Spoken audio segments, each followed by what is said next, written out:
ഗലാത്യർക്ക് എഴുതിയ ലേഖനം 6-ാം അധ്യായം 14-ാം വചനം. ഗലാത്തി എല്ലാവരും എന്ന് പറഞ്ഞ് ഗലാത്തി 6-ാം അധ്യായം 14-ാം വാക്യം. എന്നോടൊന്ന് പറഞ്ഞ ഗലാത്തി 6:14. എന്താണ് അവിടെ പറയുന്നത്? നമുക്കൊന്ന് ശ്രദ്ധിക്കാം. വചനം വായിച്ച്. നമ്മുടെ കർത്താവായ യേശുക്രിസ്തുവിന്റെ കുരിശിലല്ലാതെ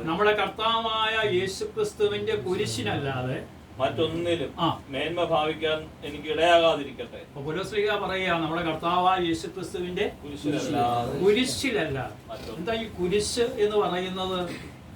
ഒരു സ്നേഹമാണ്. ഞാനൊരു വ്യക്തിക്ക് വേണ്ടി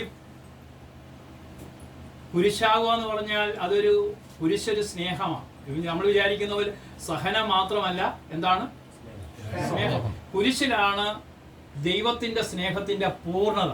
ദൈവം എന്താണെന്ന് കുരിശിലാണ് നമുക്ക് കാണിച്ചു തരുന്നത്. Hallelujah, hallelujah, hallelujah.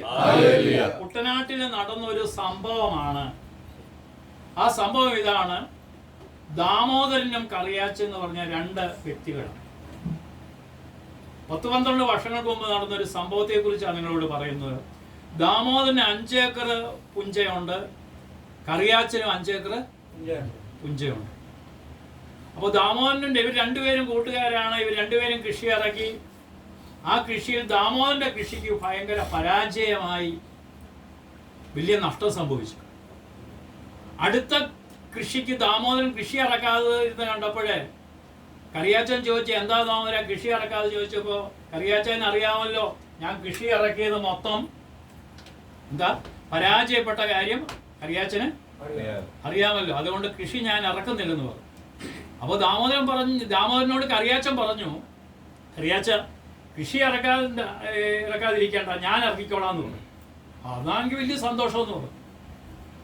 അപ്പോൾ അങ്ങനെ ദാമോദരന്റെ 5 ഏക്കറോട് എടുത്ത് കറിയാച്ചൻ കൃഷി ഇറക്കി. അപ്പോൾ കൃഷി ഇറക്കി കൊയ്ത്ത് സമയമായപ്പോഴ് ദാമോദരനെ കറിയാച്ചനെ വിളിച്ചിട്ട് പറഞ്ഞു, കറിയാച്ചൻ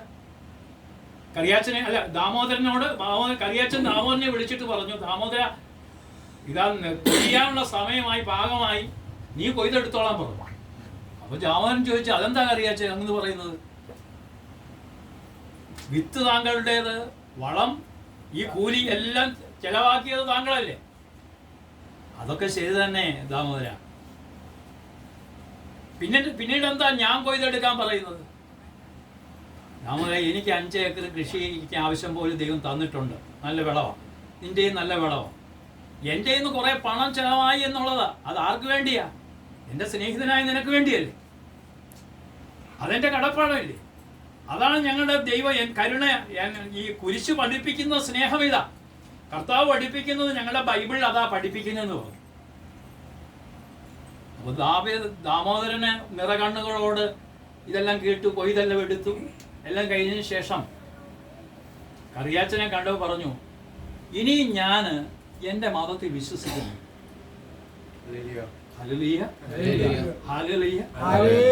ഇനി ഞാൻ എൻ്റെ മതത്തിൽ വിശ്വസിക്കുന്നു. കറിയാച്ചന്റെ മതമായ ക്രിസ്തുവാണ് എൻ്റെ ദൈവം ഇനിയും തൊട്ട്. അതെന്താ? കറിയാച്ചനെ പോലുള്ള മനുഷ്യരില്ലയോ, മനുഷ്യനെ പഠിപ്പിച്ചിരിക്കുന്ന ആ തിരുവചനങ്ങൾ ക്രിസ്തു പറഞ്ഞതല്ലേ? പിന്നെ ഞാൻ ക്രിസ്ത്യാനിയാകാതിരുന്നാൽ എന്താ ശരി? ഞാൻ ദാമോദരനായിട്ട് ജീവിക്കുന്നതിനേക്കാൾ നല്ലത് ഇനിയും ക്രിസ്തുവിനെ അനുകരിച്ച് കറിയാച്ചനെ പോലെ ആകണമെങ്കിൽ കറിയാച്ചന്റെ പള്ളിയിൽ ഞാൻ ചേരാൻ ആഗ്രഹിക്കുന്നു.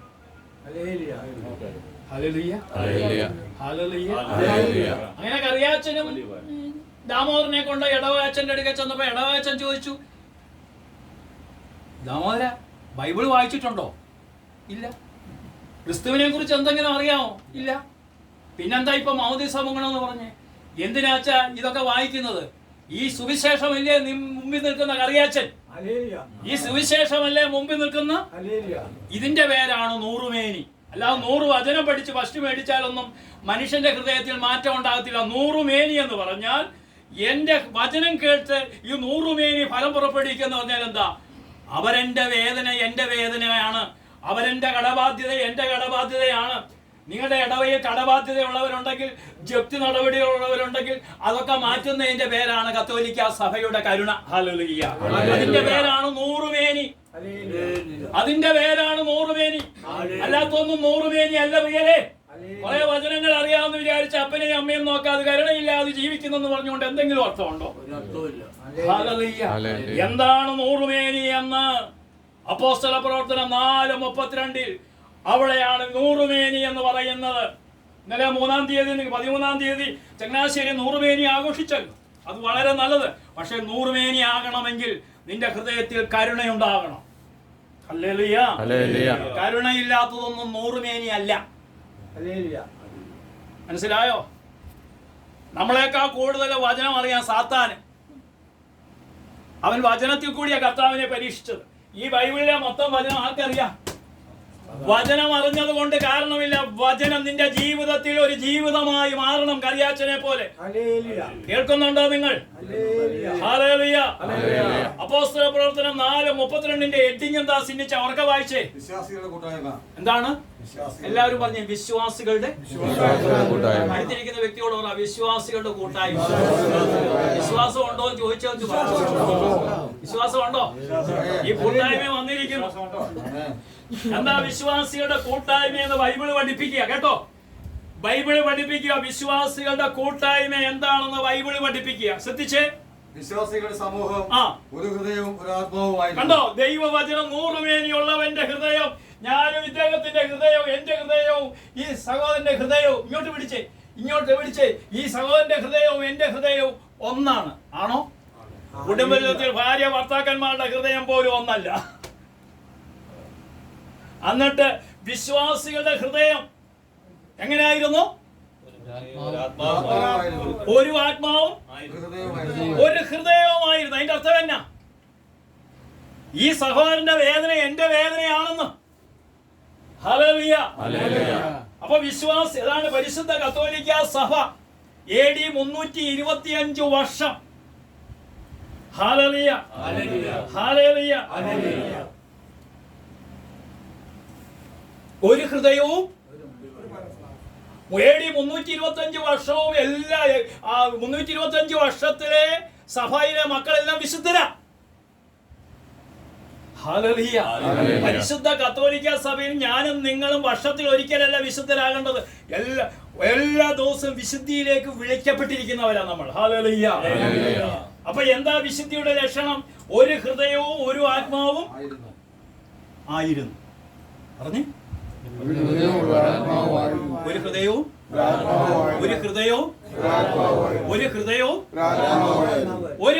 ഒരു ആത്മാവുമായിരുന്നു. ഇപ്പൊ 1/2 മണിക്കൂർ മുമ്പ് ചങ്ങനാശ്ശേരി കത്തീഡ്രൽ പള്ളിയിലെ ഒരു അമ്മാമ്മ വിളിച്ചിട്ട് പറയാ, എന്റെ മകനും എന്റെ മരുമകളും തങ്ങി മിണ്ടിയിട്ട് ഇപ്പൊ 2 വർഷമായെന്ന്. അവരിപ്പൊ കേട്ടോണ്ടിരിക്കുകയാണ്. മിണ്ടിയിട്ട് അവള് മണിക്കൂറോളം മൊബൈൽ പലരോടും വിളിക്കുന്നുണ്ട്. പക്ഷേ സ്വന്തം ഭർത്താവിനോട് മിണ്ടത്തില്ല. ഹല്ലേലൂയ. അപ്പൊ വിശ്വാസികളുടെ സമൂഹം ഒരു ഹൃദയവും ഒരു ആത്മാവുമായിരുന്നു. ഇതിന്റെ പേരാണ് 100 മേനി.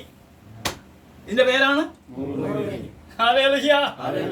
അപ്പൊ വിശ്വാസികളുടെ സമൂഹം ഒരു ഹൃദയവും ഒരു ആത്മാവുമായിരുന്നു. തങ്ങളുടെ വസ്തുക്കൾ സ്വന്തമെന്ന് അവകാശപ്പെട്ടിട്ടില്ല. ഒരെല്ലാം പൊതുസ്വത്തായിരുന്നു. അപ്പോസ്തലന്മാർ കർത്താവായ യേശുക്രിസ്തുവിന്റെ പുനരുദ്ധാനത്തിന് വലിയ ശക്തിയോടെ സാക്ഷ്യം നൽകി. എങ്ങനെ? വചനത്തിന് എങ്ങനെ സാക്ഷ്യം നൽകി? ഈ ശിഷ്യത്വം എന്ന് പറഞ്ഞ സ്നേഹത്വത്തിലേക്കുള്ള വിളിയ. ഞാൻ യേശുക്രിസ്തുവിന്റെ വചനം കേൾക്കുമ്പോൾ ഞാൻ ശിഷ്യനാകണമെങ്കിൽ വചനം കേട്ടാ മതി. കേട്ട വചനം സ്വീകരിക്കുമ്പോൾ ആ വചനം എന്റെ ഹൃദയത്തിൽ ആഴമായി പതിയണം. അപ്പൊ ഒന്ന് കേൾക്കണം എന്ന് പറഞ്ഞ്, രണ്ട് സ്വീകരിക്കണം, മൂന്ന് ധ്യാനിക്കണം, നാല് ഈ വചനം മാംസം ധരിക്കണം. മാംസം ധരിക്കുന്നതിന്റെ പേരാണ് 100 വേലി. വചനം മാംസം ധരിച്ചാൽ എന്താ? ഞാൻ വചനമായി മാറുക. എന്നെ കാണുമ്പോ പറയും, അയ്യോ താങ്കളേതായ ഒരു യഥാർത്ഥ ക്രിസ്തു പോകുന്നെന്ന് പറയും. ഹല്ലേലൂയ. ആ പോകുന്ന യഥാർത്ഥ ക്രിസ്ത്യാനിയാണെന്ന് പറയും. ഹല്ലേലൂയ. എന്നെ കണ്ടിട്ട് യഥാർത്ഥ ക്രിസ്ത്യാനിയാണെന്ന് തോന്നാത്തത് കൊണ്ടാണ് ഇന്ന് ഭാരതത്തിൽ അല്ലെങ്കിൽ കേരളത്തിലെ മറ്റ് ജാതികൾ നമ്മളിലേക്ക് ആകർഷിക്കാത്തത്. നമ്മളും അവരെ പോലെ ആയിത്തീരുക. ഹല്ലേലൂയ. നമ്മളെ കണ്ടിട്ട് എന്ത് മെച്ചം? പ്രിയ സഹോദരങ്ങളെ ശ്രദ്ധിച്ചേ. ഹല്ലേലൂയ. അപ്പൊ ഇവിടെ എന്തായിരുന്നു? അപ്പോൾ ശിഷ്യനാകണമെങ്കിൽ വചനം കേൾക്കണം. പറഞ്ഞേ, കേട്ട വചനം സ്വീകരിക്കണം. പറ, സ്വീകരിച്ച വചനം ധ്യാനിക്കണം, ധ്യാനിച്ച വചനം മാംസം ധരിക്കണം. അപ്പൊ ശിഷ്യൻ സ്നേഹയായി മാറും. ശിഷ്യൻ ആരായി മാറും? അപ്പൊ ശിഷ്യത്വം ആരായി മാറും? സ്നേഹത്വം എന്ന് പറഞ്ഞാൽ രക്തസാക്ഷിത്വമാണ്. ക്രിസ്തുവിനെ പോലെ ഞാൻ മരിക്കാൻ തയ്യാറാണ്. ഇതിന്റെ പേരാണ് സ്നേഹത്വം. അപ്പൊ ശിഷ്യത്വം എന്തായി മാറണം? നമ്മൾ കേട്ടേച്ച് പോവുക. ഹല്ലേലൂയ. കുറെ അവാർഡും മേടിച്ചു പോവാ. പക്ഷേ ശിഷ്യത്വം സ്നേഹത്വമായോ? അപ്പൊ അവിടെ അപ്പോസ്തലന്മാർ എന്താ ചെയ്തു? വായിച്ചേ. അവരുടെ എല്ലാവരുടെ മേൽ എന്തുണ്ടായിരുന്നു? കേട്ടവരുടെ മേലും പറഞ്ഞവരുടെ മേലും എല്ലാവരുടെ മേലും. അടുത്തിരിക്കുന്ന വ്യക്തിയോട് പറ, കൃപാവരം ഉണ്ടോ എന്ന് ചോദിച്ചു. കൃപാവരം ഉണ്ടെങ്കിൽ എന്ത് സംഭവിക്കും? കൃപാവരം ഉണ്ടോ? യെസ്, സത്യമായിട്ട് കൃപാവരം നിങ്ങൾക്കുണ്ടോ? കൃപാവരം ഉണ്ടോ സഹോദര? ഹല്ലേലൂയ. കൃപാവരം ഉണ്ടെങ്കിൽ എന്ത് സംഭവിക്കും? അപ്പോസ്തല പ്രവർത്തനം 6-ാം അധ്യായം 8-ാം വചനം. കൃപാവരം ഉണ്ടെങ്കിൽ എന്ത് സംഭവിക്കും എന്ന് അവിടെ പറഞ്ഞിട്ടുണ്ട്. അപ്പോസ്തല പ്രവർത്തനം 6-8. സ്തെഫാനോസ് കൃപാവരം ശക്തിയും കൊണ്ട് നിറഞ്ഞ്. ആ സ്തെഫാനോസ് കൃപാവരവും ശക്തിയും കൊണ്ട് നിറഞ്ഞ്. സ്തെഫാനോസ് എന്നുള്ളത് സിന്നിച്ചെന്ന് പറ. സിന്നിച്ചൻ കൃപാവരവും ശക്തിയും കൊണ്ട് നിറഞ്ഞ് പല അത്ഭുതങ്ങളും വലിയ അടയാളങ്ങളും ജനമധ്യത്തിൽ പ്രവർത്തിച്ചു. അയ്യോ, പല അത്ഭുതങ്ങളും അടയാളങ്ങളും ഈ ചങ്ങനാശ്ശേരി പ്രദേശത്ത് സിന്നിച്ചൻ ചെന്ന് തൊടുമ്പോ നടുവാരോഗി എഴുന്നേറ്റ് ഓടുന്നു. ക്യാൻസർ രോഗം മാറുന്നു. നീ ഒരു ക്രിസ്ത്യാനിയാണെങ്കിൽ, നീ ഒരു കത്തോലിക്കനാണെങ്കിൽ ഈ കൃപാവരവും ശക്തിയും കൊണ്ട് നിറയണം. അപ്പോഴാണ് ഈ 100 മേനിയൊക്കെ ആകുന്നത്. അല്ലാത്തതൊന്നും മേനിയല്ല. ഹല്ലേലൂയ. അതിങ്ങനെ കടലാസിൽ എഴുതി സർട്ടിഫിക്കറ്റ് കൊടുക്കാനേ കൊള്ളത്തുള്ളൂ. ഹല്ലേലൂയ. പിടികിട്ടിയ?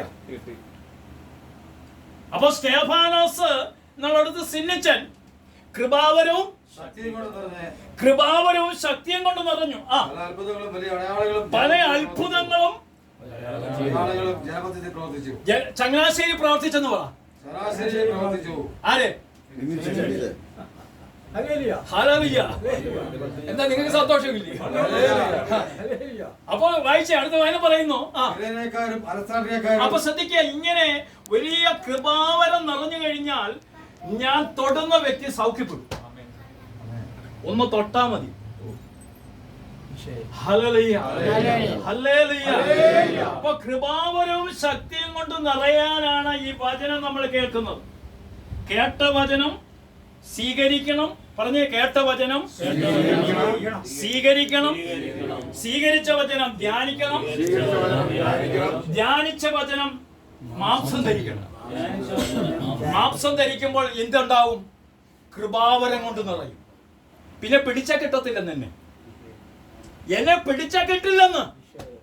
അവന്റെ ജീവിതത്തിൽ സഹനം ഒരു വിഷയമല്ല. അവനൊരു നൊമ്പരം ഒരു വിഷയമല്ല. പൗലോസിനെയും സീലാസിനെയും കാരാഗ്രഹത്തിൽ കൊണ്ടിട്ടു. കാരാഗ്രഹത്തിന്റെ ഭിത്തി ഒരു വിഷയമല്ല, ചങ്ങല ഒരു വിഷയമല്ല. കൃപാവരം നിറഞ്ഞവൻ സ്തുതിച്ചു, ചങ്ങല പൊട്ടി, ഭൂമി കുലുങ്ങി. ജീവിതത്തിൽ ഒരു കുലുക്കമുണ്ടാവും കൃപാവരങ്ങളും കൊണ്ട് നിറയുന്നവൻ.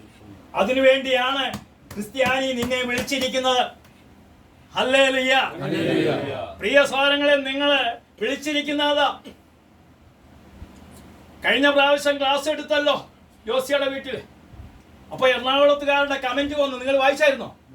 എറണാകുളത്തുകാർ കമന്റ് ഇട്ടു, ബ്രദറെ ഈ ചങ്ങനാശ്ശേരിക്കാർക്ക് ഇതൊന്നും കൊടുത്തിട്ട് വലിയ കാര്യമൊന്നും ഇല്ലെന്ന് ജോസി വായിച്ചു കേട്ടോ. ഹല്ലേലൂയ. അവർ എറണാകുളത്തുകാർ ഇട്ടിരിക്കും അതിന്റെ അടിയിൽ. ഹല്ലേലൂയ. പ്രിയ സാരങ്ങളെ, നമ്മൾ അങ്ങനെ കാണിച്ചു കൊടുക്കണം. നമ്മൾ കൃപാവരമുള്ളവരാണ്, ചങ്ങനാശ്ശേരി അതിരൂപതക്കാരെന്ന് കാണിച്ച് നിങ്ങൾ കൊടുക്കണം. ഹല്ലേലൂയ. ഇത് കിട്ടിയോ? ഹല്ലേലൂയ. ഹല്ലേലൂയ. ഒരു മണിക്കൂർ കൊണ്ടാ 100-700 പേരാ കേട്ടത്, ഒറ്റ മണിക്കൂർ കൊണ്ട് നമ്മുടെ പ്രസംഗം. എന്നിട്ട് അതിന്റെ അടിയിൽ എഴുതിയിരിക്കുക, എറണാകുളത്തിന്റെ ഗ്രൂപ്പ് എഴുതിയിരിക്കുക, ഈ ചങ്ങനാശ്ശേരി ഏതാണ്ട് വേറെ ഒരു ഗുണ്ട എന്നൊക്കെ പറഞ്ഞോണ്ടാ ഇട്ടിരിക്കുന്നത്. അവർക്ക് പറഞ്ഞു കൊടുത്തോണ്ടൊന്നും തന്നെ വല്ല കാര്യമുണ്ടോ നിങ്ങൾക്ക് പറഞ്ഞിട്ട്? ഹല്ലേലൂയ. ഞാൻ അതിനൊക്കെ മറുപടി അയക്കേണ്ട കാര്യമുണ്ട്. ഹല്ലേലൂയ. ഞാൻ ജോസിയെ കാണിച്ചത്. ഹല്ലേലൂയ. യേശുവേ നന്ദി. അല്ല, വീണ്ടും അമ്മാരിത് കേൾക്കും, അതുവേണ്ടി ഞാൻ ഇത് പറഞ്ഞത്. ഹല്ലേലൂയ. അപ്പൊ കൃപാവരവും ശക്തിയും കൊണ്ട് ആര് നിറയണം? നമ്മള്. അപ്പൊ അതുകൊണ്ടാണ് അപ്പോസ്തല പ്രവർത്തനം 4:32 പറയുന്നത്, അവര് കൃപാവരം കൊണ്ട് നിറഞ്ഞെന്ന്. ഹല്ലേലൂയ. 4:32 തൊട്ടുള്ള വചനം നമ്മൾ വായിച്ചല്ലേ? ആ വിശ്വാസികളുടെ കൂട്ടായ്മ എവിടെ വരെ വായിച്ചു? അവര് അപ്പോസ്തലന്മാര് അവരെല്ലാം കൃപാവരം കൊണ്ട് വായിച്ചേ. കൃപാവരം എങ്ങനെ ഉണ്ടായിരുന്നു? അടുത്തിരിക്കുന്ന വ്യക്തിയോട് പറ, കൃപാവരം സമൃദ്ധമായി ഉണ്ടായിരുന്നു. എന്റെ പ്രിയ സഹോദരങ്ങളെ, നിങ്ങൾക്ക് സമ്പത്തൊന്നും ഇല്ലെങ്കിലും കൃപാവരം സമൃദ്ധമായുണ്ടെങ്കിൽ ബാക്കിയല്ലെങ്കിൽ പോരും. നിങ്ങൾ 8 നോയമ്പ് നോക്കിയില്ലേ? ഈ കൃപാവരം സമൃദ്ധമായ അമ്മയുടെ പൊൻകിരീടങ്ങൾ മാത്രമേ നിങ്ങൾ കണ്ടിട്ടുള്ളൂ. പക്ഷെ അമ്മയുടെ സഹനങ്ങളാണ് 8 നോയമ്പിനും ധ്യാനിക്കേണ്ടത്. ഹല്ലേലൂയ. ഹല്ലേലൂയ. 4-ാമത്തെ വയസ്സിൽ 3-ാമത്തെ വയസ്സിൽ കൊണ്ട് ദേവാലയത്തിൽ കൊണ്ട് ഏൽപ്പിക്കുമ്പോൾ യോവാക്കീം ഹന്ന ദമ്പതിമാരുടെ 4-ാമത്തെ വയസ്സിൽ അപ്പം നഷ്ടപ്പെട്ടു, 7-ാമത്തെ വയസ്സിൽ അമ്മ നഷ്ടപ്പെട്ടു. അനാഥയായിരുന്നു മാതാവ്. ആരായിരുന്നു? അതുകൊണ്ടാണ് കാലം ചെയ്ത ഫ്രാൻസിസ് മാർപ്പാപ്പ പറയുന്നത്, അനാഥരിൽ പരിശുദ്ധ ദൈവമാതാവിനെ കാണുമ്പോഴാണ് 8 നോയമ്പായി മാറുന്നത്. ഹല്ലേലൂയ. അനാഥരിൽ ആരെ കാണണം? അമ്മയെ കാണണം. അമ്മയ്ക്ക് സ്വന്തമായ ഭവനമില്ല, ഭവനമില്ലാത്തവരിൽ കൂടി അമ്മയെ കാണണം. ഈ 3 അമ്മ അഭയാർത്ഥിയായിരുന്നു, അഭയാർത്ഥികളിൽ അമ്മയെ കാണണം. ഹല്ലേലൂയ. ഹല്ലേലൂയ. വളരെ ചെറുപ്പത്തിൽ തന്നെ യോസേഫ് പിതാവ് നഷ്ടപ്പെട്ടു, പിന്നീട് വളർത്തിയത് കൂലിവേല ചെയ്താണ്. കൂലിവേല ചെയ്തവരിൽ അമ്മയെ കാണണം. സ്വന്തം പുത്രന് പിറക്കാൻ ഇടമില്ലാത്ത ഒരമ്മ ഗബ്രിയേലിനോടൊക്കെ പറഞ്ഞായിരുന്നെങ്കിൽ നടന്നേനെ. അമ്മ ചോദിച്ചില്ലതൊന്നും. അപ്പോൾ ഇങ്ങനെയുള്ള ഒരു അമ്മയാണ് എന്റെ അമ്മയെന്ന് മനസ്സിലാക്കണം. നിങ്ങൾ എങ്ങോട്ട് ചോദിച്ചേ? അപ്പൊ ശ്രദ്ധിച്ചേ, നിങ്ങളൊന്ന് ശ്രദ്ധിച്ചേ. നിങ്ങൾ സെന്റ് മേരീസ് കത്തീഡ്രൽ പള്ളിയിൽ ചെല്ലുമ്പോൾ ആ അമ്മയുടെ രൂപം അവിടെ ഉണ്ടല്ലോ. അവിടെ ചെല്ലുമ്പോൾ അമ്മയോട് ചോദിക്കണം, അമ്മയ്ക്ക് സുഖമാണോ? ചോദിക്കുവോ? ഇനിയും പള്ളിയിൽ ചെല്ലുമ്പോൾ ചോദിക്കണം, അമ്മയ്ക്ക് ഞാൻ മൂലം അമ്മയ്ക്ക് എന്തെങ്കിലും വേദന? ആദ്യം അതാ ചോദിക്കേണ്ടത്. അല്ലാതെ അമ്മയുടെ നിന്ന് കുറെ സുഖം മേടിക്കാനല്ല ശ്രമിക്കേണ്ടത്. ഞാൻ മൂലം അമ്മയ്ക്ക് എന്തെങ്കിലും വേദനയുണ്ടോ? നിങ്ങൾ അവിടെ ചെല്ലുമ്പോൾ സിന്നിച്ചാ ചോദിക്കണം, അമ്മേ പള്ളിയിൽ പോകില്ലേ ഏതായാലും ശുശ്രൂഷയ്ക്ക്. അപ്പൊ അമ്മയുടെ മുമ്പിൽ ചെന്നിട്ട് ചോദിക്കണം, അമ്മയ്ക്ക് സുഖമാണോ? ചോദിക്കുവോ? അമ്മയ്ക്ക് ഞാനാകുന്ന മകനിൽ കൂടി എന്തെങ്കിലും വേദന അമ്മയ്ക്കുണ്ടോ? അമ്മ പറയും വ്യക്തമായി. അമ്മ പറയും. അമ്മ എന്തിനാ ലോകത്തിന്റെ 2000 ഫലങ്ങളിൽ രക്തക്കണ്ണീർ ഒഴുക്കിയത്? മക്കള് പിഴച്ചു നടക്കുന്നതുകൊണ്ടാ. ഹല്ലേലൂയ. പ്രിയ സഹോദരങ്ങളെ, നിങ്ങൾ ചെന്ന് ചോദിക്കണം, അമ്മേ ഞാൻ മൂലം എന്റെ അമ്മയ്ക്ക് വേദനയുണ്ടെങ്കിൽ ആ വേദന എന്താണെന്ന് എനിക്കൊന്ന് പറഞ്ഞതാ. അതുകൊണ്ടാണ് തോബിത്തിന്റെ പുസ്തകത്തിലെ തോബിത്ത് തന്റെ മകനായ തോബിയാസിനെ വിളിച്ചിട്ട് പറഞ്ഞു, നിന്റെ അമ്മയെ ഒരിക്കലും വേദനിപ്പിക്കരുത്. ഒരർത്ഥത്തിൽ ഫ്രാൻസിസ് മാർപ്പാപ്പ പറയുന്നത്, പരിശുദ്ധ അമ്മയെ ഒരിക്കലും നിങ്ങൾ വേദനിപ്പിക്കരുത്. അടുത്തിരിക്കുന്ന വ്യക്തിയോട് പറ, പരിശുദ്ധ ദൈവമാതാവിനെ ഒരിക്കലും വേദനിപ്പിക്കരുത്. വേദനിപ്പിക്കാതിരിക്കാവോ? ഹല്ലേലൂയ. പരിശുദ്ധ അമ്മയെ ഒരിക്കലും വേദനിപ്പിക്കരുത്. ഇന്ന് പരിശുദ്ധ സഭയിൽ ഒട്ടുമിക്ക ആളുകളും എന്ത് ചെയ്യുന്നു? പരിശുദ്ധ അമ്മയ്ക്ക് വേദന വരുന്നത് എപ്പോഴാ? തന്റെ പുത്രൻ പറയുന്ന വചനമനുസരിച്ച് അത് ജീവിക്കുമ്പോഴാണ് അമ്മയ്ക്ക് അമ്മയ്ക്ക് നിങ്ങളോട് പറയാനുള്ള ഒറ്റ കാര്യമുള്ളൂ, അവൻ പറയുന്നത് ചെയ്യുവിൻ. അവൻ പറയുന്നത് അവൻ നിങ്ങളോട് എന്ത് പറയുന്നു ആ വചനമനുസരിച്ച് ജീവിക്കും. അങ്ങനെ ജീവിക്കാമെങ്കിൽ ഇതാ കൂട്ടായ്മയിൽ പറയുകയാണ്, അവരെല്ലാം കൃപാവരം കൊണ്ട് അവർ വായിച്ച് 4:32 വായിച്ച് കൃപ അവരെല്ലാവരുടെയും മേൽ കൃപാവരം സമൃദ്ധമായി ഉണ്ടായിരുന്നു. അവരിലെല്ലാവരുടെയും മേൽ കൃപാവരം സമൃദ്ധമായി ഉണ്ടായിരുന്നു. മനസ്സിലും ഉയർത്തി പറയാം, ഞങ്ങളുടെ മേലെല്ലാം കൃപാവരം ശക്തമായി ഉണ്ടായിരുന്നു. എങ്ങനെ ഈ കൃപാവരം നമ്മളിൽ വന്ന് നിറയണം.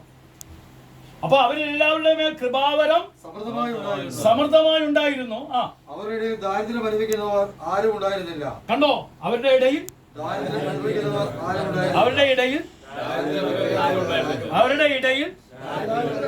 ദാരിദ്ര്യം അനുഭവിക്കുന്നവരാരും. അടുത്തിരിക്കുന്ന വ്യക്തിയോട് പറ, നമ്മുടെ ഇടയിൽ ദാരിദ്ര്യം അനുഭവിക്കുന്നവരുണ്ടോ എന്ന് ചോദിച്ചേ. ഉണ്ടോ? ജപ്തിയുള്ളവരുണ്ടോ? ദാരിദ്ര്യം എന്ന് പറഞ്ഞാൽ എന്താ? വേണ്ടത്ര പണം കയ്യിൽ എടുക്കാൻ ഇല്ല. ഇങ്ങനെയുള്ളവർ ധാരാളം ഉണ്ടോ? ഉണ്ടെങ്കിൽ 100 മേനി ആയിട്ടില്ല. ഇന്ന് കുരിശിന്റെ പുകഴ്ചയുടെ തിരുനാൾ ദിവസം വികാരിയച്ഛൻ വിളിച്ചു പറയണം, അടുത്തിരിക്കുന്ന വ്യക്തിയുടെ കൈക്ക് പിടിച്ചോണ്ട് ചോദിക്കണം, ഞാൻ എന്ത് ചെയ്ത് എന്ന് ചോദിപ്പിച്ചോ വികാരിയച്ഛൻ? ഞാൻ കുറ്റം പറയല്ല, അതാ ചെയ്യേണ്ടത്. അതാണ് കുരിശിന്റെ പുകഴ്ച. അവരനോട് ചോദിക്കണം, ഞാൻ എന്ത് ചെയ്യണം? എന്നെ കൊണ്ട് എന്തെങ്കിലും, എനിക്ക് കുറെ ഒരു 10-25 ലക്ഷം രൂപ ബാങ്കിൽ കിടപ്പുണ്ട്, അവിടെ കിടന്നുകൊണ്ട് എന്ത് പ്രയോജനം? താങ്കൾ കൂടെ ഒന്ന് ഉപകാരമാകട്ടെ. ഞാൻ ഇങ്ങനെ നീ ജീവിക്കാൻ തുടങ്ങുമ്പോഴുണ്ടല്ലോ കൃപാവരം കൊണ്ട് നിറയും. ഹോസ്പിറ്റലിലൊന്നും നമ്മൾ പോകേണ്ട കാര്യം വരത്തില്ല. പിടികിട്ടിയ ഈ കൃപാവരം ശക്തമായി ഇല്ലാത്തതുകൊണ്ടാണ് ഈ പ്രശ്നങ്ങളെല്ലാം. കണ്ടോ? അപ്പൊ കൃപാവരം ശക്തമായി നിറഞ്ഞു. അവരുടെ ഇടയിൽ ദാരിദ്ര്യം അനുഭവിക്കുന്നത് ആരും ഉണ്ടായിരുന്നില്ല.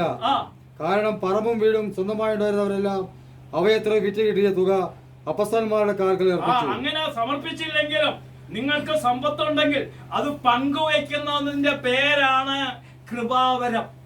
അതിന്റെ പേരാണ് 100 മേനി. ഇത് മനസ്സിലാക്കണം, അല്ലെങ്കിൽ ദൈവകോപം ഉണ്ടാകും. ഹല്ലേലൂയ. അപ്പൊ ഞാനിവിടെ ഇന്ന് എടുക്കാൻ പോകുന്ന വിഷയം ദാനിയേൽ എന്ന് പറയുന്ന വ്യക്തിയാണ്. ആരാണ്? ഈ ദാനിയേൽ എന്ന് പറയുന്ന വ്യക്തി, ഈ പ്രവാചകൻ ദൈവത്തിന് പ്രിയങ്കരൻ എന്ന് 3 പ്രാവശ്യം വിളിച്ച ഒരേ ഒരു പ്രവാചകനാണ് ദാനിയേൽ. ഈ ദാനിയേൽ എന്ന് പറയുന്ന വ്യക്തി ആരാന്നറിയാമോ? പൂർവ്വയോസേപ്പ് ഫറവോ രാജാവ് കണ്ട സ്വപ്നം ഫറവോ രാജാവ് പറഞ്ഞപ്പോൾ വ്യാഖ്യാനിച്ചെങ്കിൽ, നബൂഖദ്നേസർ രാജാവ് രാത്രി കണ്ട സ്വപ്നം രാജാവ് പറയാതെ തന്നെ രാജാവ് കണ്ട സ്വപ്നം അങ്ങോട്ട് പറഞ്ഞവനാണ് ആര്? അപ്പോൾ നബൂഖദ്നേസർ രാജാവ് ബാബിലോണിലെ ഒരു പ്രവാസകാലത്ത് ബാബിലോണിൽ നിന്ന് ബാബിലോണിലേക്ക് ഇവരെ കൊണ്ടുവന്നപ്പോൾ ഇവര് മിടുക്കന്മാരാണ്. ശദ്രക്ക്, മേശക്ക്, അതിലെ ദാനിയേൽ എന്ന് പറയുന്ന പ്രവാചകനും ഈ 4 ചെറുപ്പക്കാരും എങ്ങനെയുള്ളവരായിരുന്നു എന്ന് ദാനിയേൽ പ്രവാചകന്റെ പുസ്തകം 1-ാം അധ്യായം 8-ാം വചനം. ദാനിയേൽ 1:8. എന്താണ് ദാനിയേലിനെ കുറിച്ച് അവിടെ പറയുന്നത്? എന്നാൽ രാജാവിന്റെ വിഭവസമൃദ്ധമായ ഭക്ഷണം കൊണ്ടോ. അപ്പൊ വിഭവസമൃദ്ധമായ ഭക്ഷണത്തിൽ ആരുണ്ട്? പിശാചുണ്ട്. രാജാവിന്റെ വിഭവസമൃദ്ധമായ ഭക്ഷണം കൊണ്ടോ അവൻ കുടിച്ചിരുന്ന വീഞ്ഞു കൊണ്ടോ മലിനനാവുകയില്ലെന്ന് ദാനിയേൽ നിശ്ചയിച്ചു. മലിനനാകത്തില്ലെന്ന് ദാനിയേൽ നിശ്ചയിച്ചു. 6-7 കൂട്ടം ഇറച്ചിയും 12,000 രൂപയുടെ ഭക്ഷണമൊക്കെ ഒരു പ്ലേറ്റിനാണെങ്കിൽ അങ്ങനെ ക്രിസ്ത്യാനി ചെലവാക്കുന്നെങ്കിൽ നീ മനസ്സിലാക്കുകയോ, നീ ഒരിക്കലും ദൈവം നിന്നെ അറിയത്തില്ലെന്ന് പറയും. വിഭവസമൃദ്ധമായ ഭക്ഷണത്തിൽ വരെ അപകടമുണ്ടെന്ന് വചനം. കേട്ടോ? ദാനിയേൽ 1:8 എന്താ പറയുന്നത്? എന്നാൽ രാജാവിന്റെ വിഭവസമൃദ്ധമായ ഭക്ഷണം കൊണ്ടോ അവൻ കുടിച്ചിരിക്കുന്ന വീഞ്ഞു കൊണ്ടോ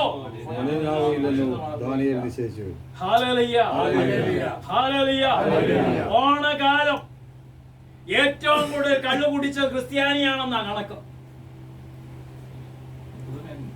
147 കോടി. ഹല്ലേലൂയ.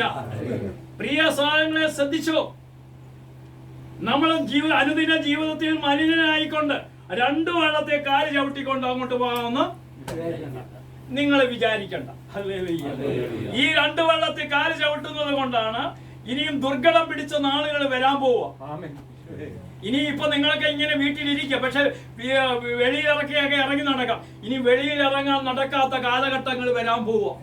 സാത്താൻ അതിന്റെ ശക്തി മൊത്തം ഉപയോഗിക്കുന്ന കാലഘട്ടം വന്നു കഴിഞ്ഞു. അതുകൊണ്ടാണ് ദാനിയേലിന്റെ പുസ്തകം 8-ാം അധ്യായം അതിന്റെ 23 തൊട്ടുള്ള തിരുവചനത്തിൽ ഈ കാലഘട്ടത്തിന്റെ സാത്താന്റെ പവറിനെ കുറിച്ചാണ് പറയുന്നത്. ദാനിയേൽ 8-ന്റെ 23 തൊട്ടുള്ള തിരുവചനം വായിച്ചേ. അവരുടെ ഭരണത്തിന്റെ അവസാന ഘട്ടത്തിൽ പാപികളുടെ അതിക്രമം പൂർണ്ണരൂപം പ്രാപിക്കുമ്പോൾ ഉഗ്രഭാവമുള്ളവനും തന്ത്രശാലിയുമായ ഒരു രാജാവ് ഉയർന്നു വരും. അവന്റെ ശക്തി വലുതായിരിക്കും. അവന്റെ ശക്തി വലുതായിരിക്കും. സാത്താന്റെ ശക്തി വലുതായിരിക്കും. അവൻ ഭീകരനാശങ്ങൾക്ക് കാരണമാകും. തന്റെ പ്രവർത്തികളിലെല്ലാം അവൻ വിജയിക്കും. അവന്റെ പ്രവർത്തികളിലെല്ലാം വിജയിക്കും. വിവാഹമോചനം നടത്തും. ഭാര്യയും ഭർത്താവിനെയും തമ്മിൽ പ്രണാവും. ഭർത്താവ് ഭാര്യയെ കൊല്ലും, ഭാര്യ ഭർത്താവിനെ കൊല്ലും, അപ്പൻ മക്കളെ കൊല്ലും, മക്കൾ അപ്പനെ കൊല്ലും. അങ്ങനെയെല്ലാം അവൻ വിജയിക്കും. കാലഘട്ടം. ഹല്ലേലൂയ. അപ്പൊ ഈ കാലഘട്ടമാണ് ഇപ്പോൾ നമ്മൾ ജീവിക്കുന്നത്. അവൻ വലിയ തന്ത്രശാലി കൊണ്ട് വിജയിക്കും. അടുത്ത കാര്യം പറയുന്നു, ശക്തരെയും പരിശുദ്ധരെയും അവൻ നശിപ്പിക്കും. ശക്തരെയും പരിശുദ്ധരെന്ന് പറയുന്നവരെ പോലും നശിപ്പിക്കും.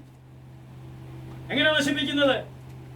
എല്ലാവരും ആഘോഷിക്കുന്നില്ല, അതുകൊണ്ട് നമുക്കൂടെ ഒന്ന് ആഘോഷിച്ചാൽ നാടോടുമ്പോ അപ്പൊ പരിശുദ്ധനും പോയി അവിടെ പോയി ശക്തരെയും പരിശുദ്ധരെയും അവൻ നശിപ്പിക്കും. ശക്തരെയും പരിശുദ്ധരെയും അവൻ നശിപ്പിക്കും. കൗശലം കൊണ്ട് അവൻ വഞ്ചന നിറഞ്ഞ മാർഗങ്ങളിൽ വിജയിക്കും. കൗശലം കൊണ്ട് വഞ്ചന നിറഞ്ഞ മാർഗത്തിൽ വിജയിക്കും. അവൻ വിജയിക്കും. അവൻ അതിരറ്റ് അഹങ്കരിക്കും. മുന്നറിയിപ്പ് കൂടാതെ അവൻ അനേകരെ നശിപ്പിക്കും. ഈ കാലഘട്ടത്തിലാണ് നമ്മൾ ജീവിക്കുന്നത്. അപ്പൊ ഈ കാലഘട്ടത്തിൽ നമ്മൾ ജീവിക്കുമ്പോൾ ഈ കാലഘട്ടത്തിൽ നമുക്ക് അതിജീവിക്കണമെങ്കിൽ നമുക്ക് വിശുദ്ധ കുർബാനയും പരിശുദ്ധ ജപമാലയും ഉണ്ടായിരിക്കണം. ഹല്ലേലൂയ. കൃപാവരമുള്ള വ്യക്തിയെ ആർക്കും ഒന്നും ചെയ്യാൻ സാധിക്കത്തില്ല.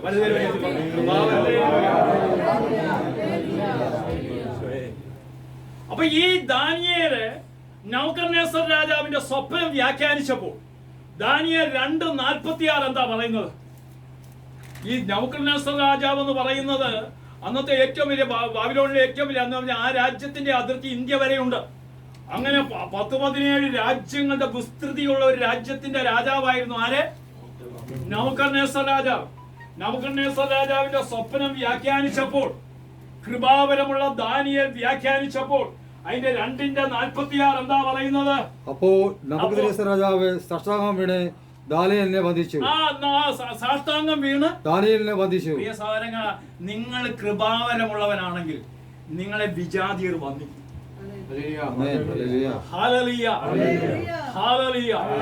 ഞാൻ പേര് പറയുന്നില്ല. ഹൈന്ദവ ക്ഷേത്രത്തിൽ വലിയൊരു മേൽശാന്തിയായ ഒരു വ്യക്തി കഴിഞ്ഞ മാസം മാവേലിക്കരയിലെ ഞാൻ വന്ന് ഇങ്ങനെ സ്റ്റാൻഡിലോട്ട് പോകുമ്പോൾ ബ്രദർ എന്ന് പറഞ്ഞിട്ട് എന്നെ ഇങ്ങനെ വന്നിച്ചു. ഞാൻ ചോദിച്ചു, എന്താ? താങ്കള് പറയുന്ന വചനം കറക്റ്റ് ആണെന്ന് എനിക്ക് അറിയാവുന്നു. ഞാൻ കേൾക്കുന്നുണ്ടെന്നല്ല, ഹല്ലേലൂയ, ബൈബിളാണ് സത്യമെന്ന് അവർക്ക് അറിയാവുന്നു. പറയുക. അപ്പൊ എത്ര ശരി. രാജാവ് സാഷ്ടാംഗം വീണ് ദാനിയേലിനെ വന്ദിച്ചു. അപ്പോൾ സാഷ്ടാംഗം വീണ് ദാനിയേലിനെ വന്ദിച്ചു. നിന്നെ കാണുമ്പോ വന്ദിക്കാൻ തോന്നുന്നുണ്ടോ? കാൽമടക്കി തൊഴിക്കാനാണോ തോന്നുന്നത്? നമ്മളെ ക്രൈസ്തവ ജീവിതം കണ്ടിട്ട് വന്ദിക്കാൻ ആർക്കെങ്കിലും തോന്നുന്നുണ്ടോ? എന്നാ അടുത്തിരിക്കുന്ന വ്യക്തി ഒന്ന് കൈകൂപ്പി ഒന്ന് വന്ദിച്ചേ.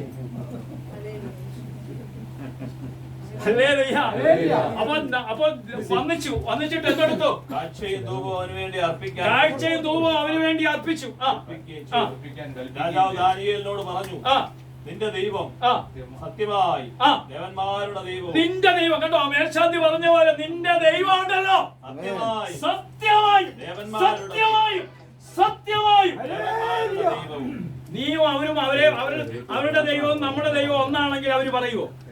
നമുക്ക് കോംപ്രമൈസ് ഇല്ല, ഒരേ ഒരു ദൈവമേ ഉള്ളൂ. അതിനൊരു ഈ കോംപ്രമൈസിന്റെ പോയിന്റിലെ സഭ പോയത് കൊണ്ടാ സഭയെ ഇന്ന് ആരും ബഹുമാനിക്കാത്തത്. കേരള സഭയെ ബഹുമാനിക്കാത്തത് എന്തുകൊണ്ടാ? ഈ കോംപ്രമൈസ്. ദാനിയേൽ കോംപ്രമൈസ് ഉണ്ടോ? ഹല്ലേലൂയ. ഈ കോംപ്രമൈസിന് പോയത് കൊണ്ട് നമ്മളെ ആരും ആർക്കും ഒരു ബഹുമാനമില്ലെന്ന്, വൈദികരെ ബഹുമാനമില്ല, മെത്രാനെ ബഹുമാനമില്ലാത്ത ഒരു കാലഘട്ടം. കാരണം ഈ കോംപ്രമൈസിന് അവര് പോയി. ഞാനുള്ള കാര്യം പറയുന്നതുകൊണ്ട് എന്നെ വിളിക്കാൻ പലർക്കും പേടിയാ. ഞാനുള്ള കാര്യം കത്തോലിക്ക സഭയുടെ കറതീർന്ന സംഭവങ്ങളെ ഞാൻ പറയുന്നു. അതിനകത്ത് മായം ചേർക്കാൻ സമ്മതിക്കില്ല. ഹല്ലേലൂയ. അപ്പൊ ഇവിടെ വചനം പറയാ. എന്താ വചനം പറയുന്നത്? രാജാവ് ദാനിയേലിനോട് പറഞ്ഞു, നിന്റെ ദൈവം ഉണ്ടല്ലോ സത്യമായി ദേവന്മാരുടെ ദേവനാണെന്നും രാജാക്കന്മാരുടെ കർത്താവാണ്. പ്രിയ സാരങ്ങളെ, തൊണ്ടയ്ക്ക് ക്യാൻസർ വന്ന് വൈദ്യശാസ്ത്രം പറഞ്ഞ് രക്ഷപ്പെടത്തില്ല, ഇനിയും അധികം നാളില്ല, ആഹാരം കഴിക്കാൻ ഒക്കത്തില്ലെന്ന് പറഞ്ഞ അജിയുടെ അളിയൻ ആലപ്പുഴക്കാരന് പ്രാർത്ഥിച്ച് സൗഖ്യപ്പെട്ടപ്പോൾ ആ വ്യക്തി പറയാ, യഥാർത്ഥ ദൈവം യേശുക്രിസ്തുവാണ്. നിന്റെ മുഖത്ത് നോക്കി നിന്നോട് പറയണം, നിന്റെ ദൈവം എങ്ങനെ പറഞ്ഞത്?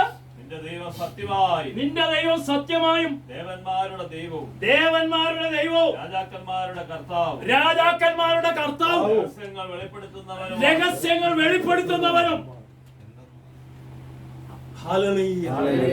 അപ്പൊ നിന്റെ ദൈവം ആരാ?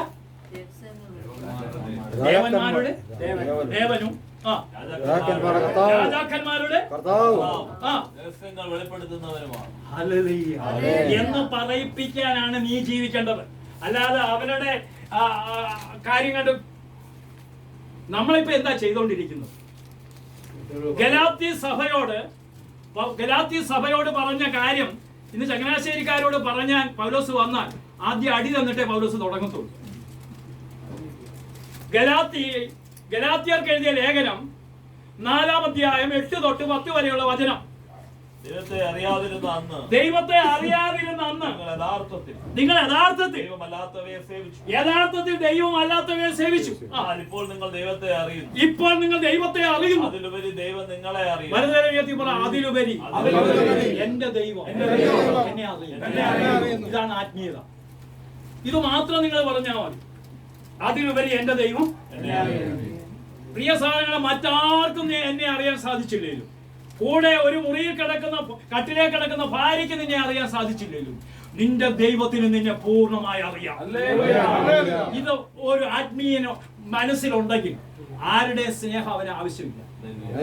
മക്കളുടെ സ്നേഹം കുറഞ്ഞെന്ന് പറഞ്ഞ് അവൻ പരാതിപ്പെടത്തില്ല. ഭാര്യയുടെ സ്നേഹം കുറഞ്ഞെന്ന് പറഞ്ഞ് പരാതിപ്പെടത്തില്ല.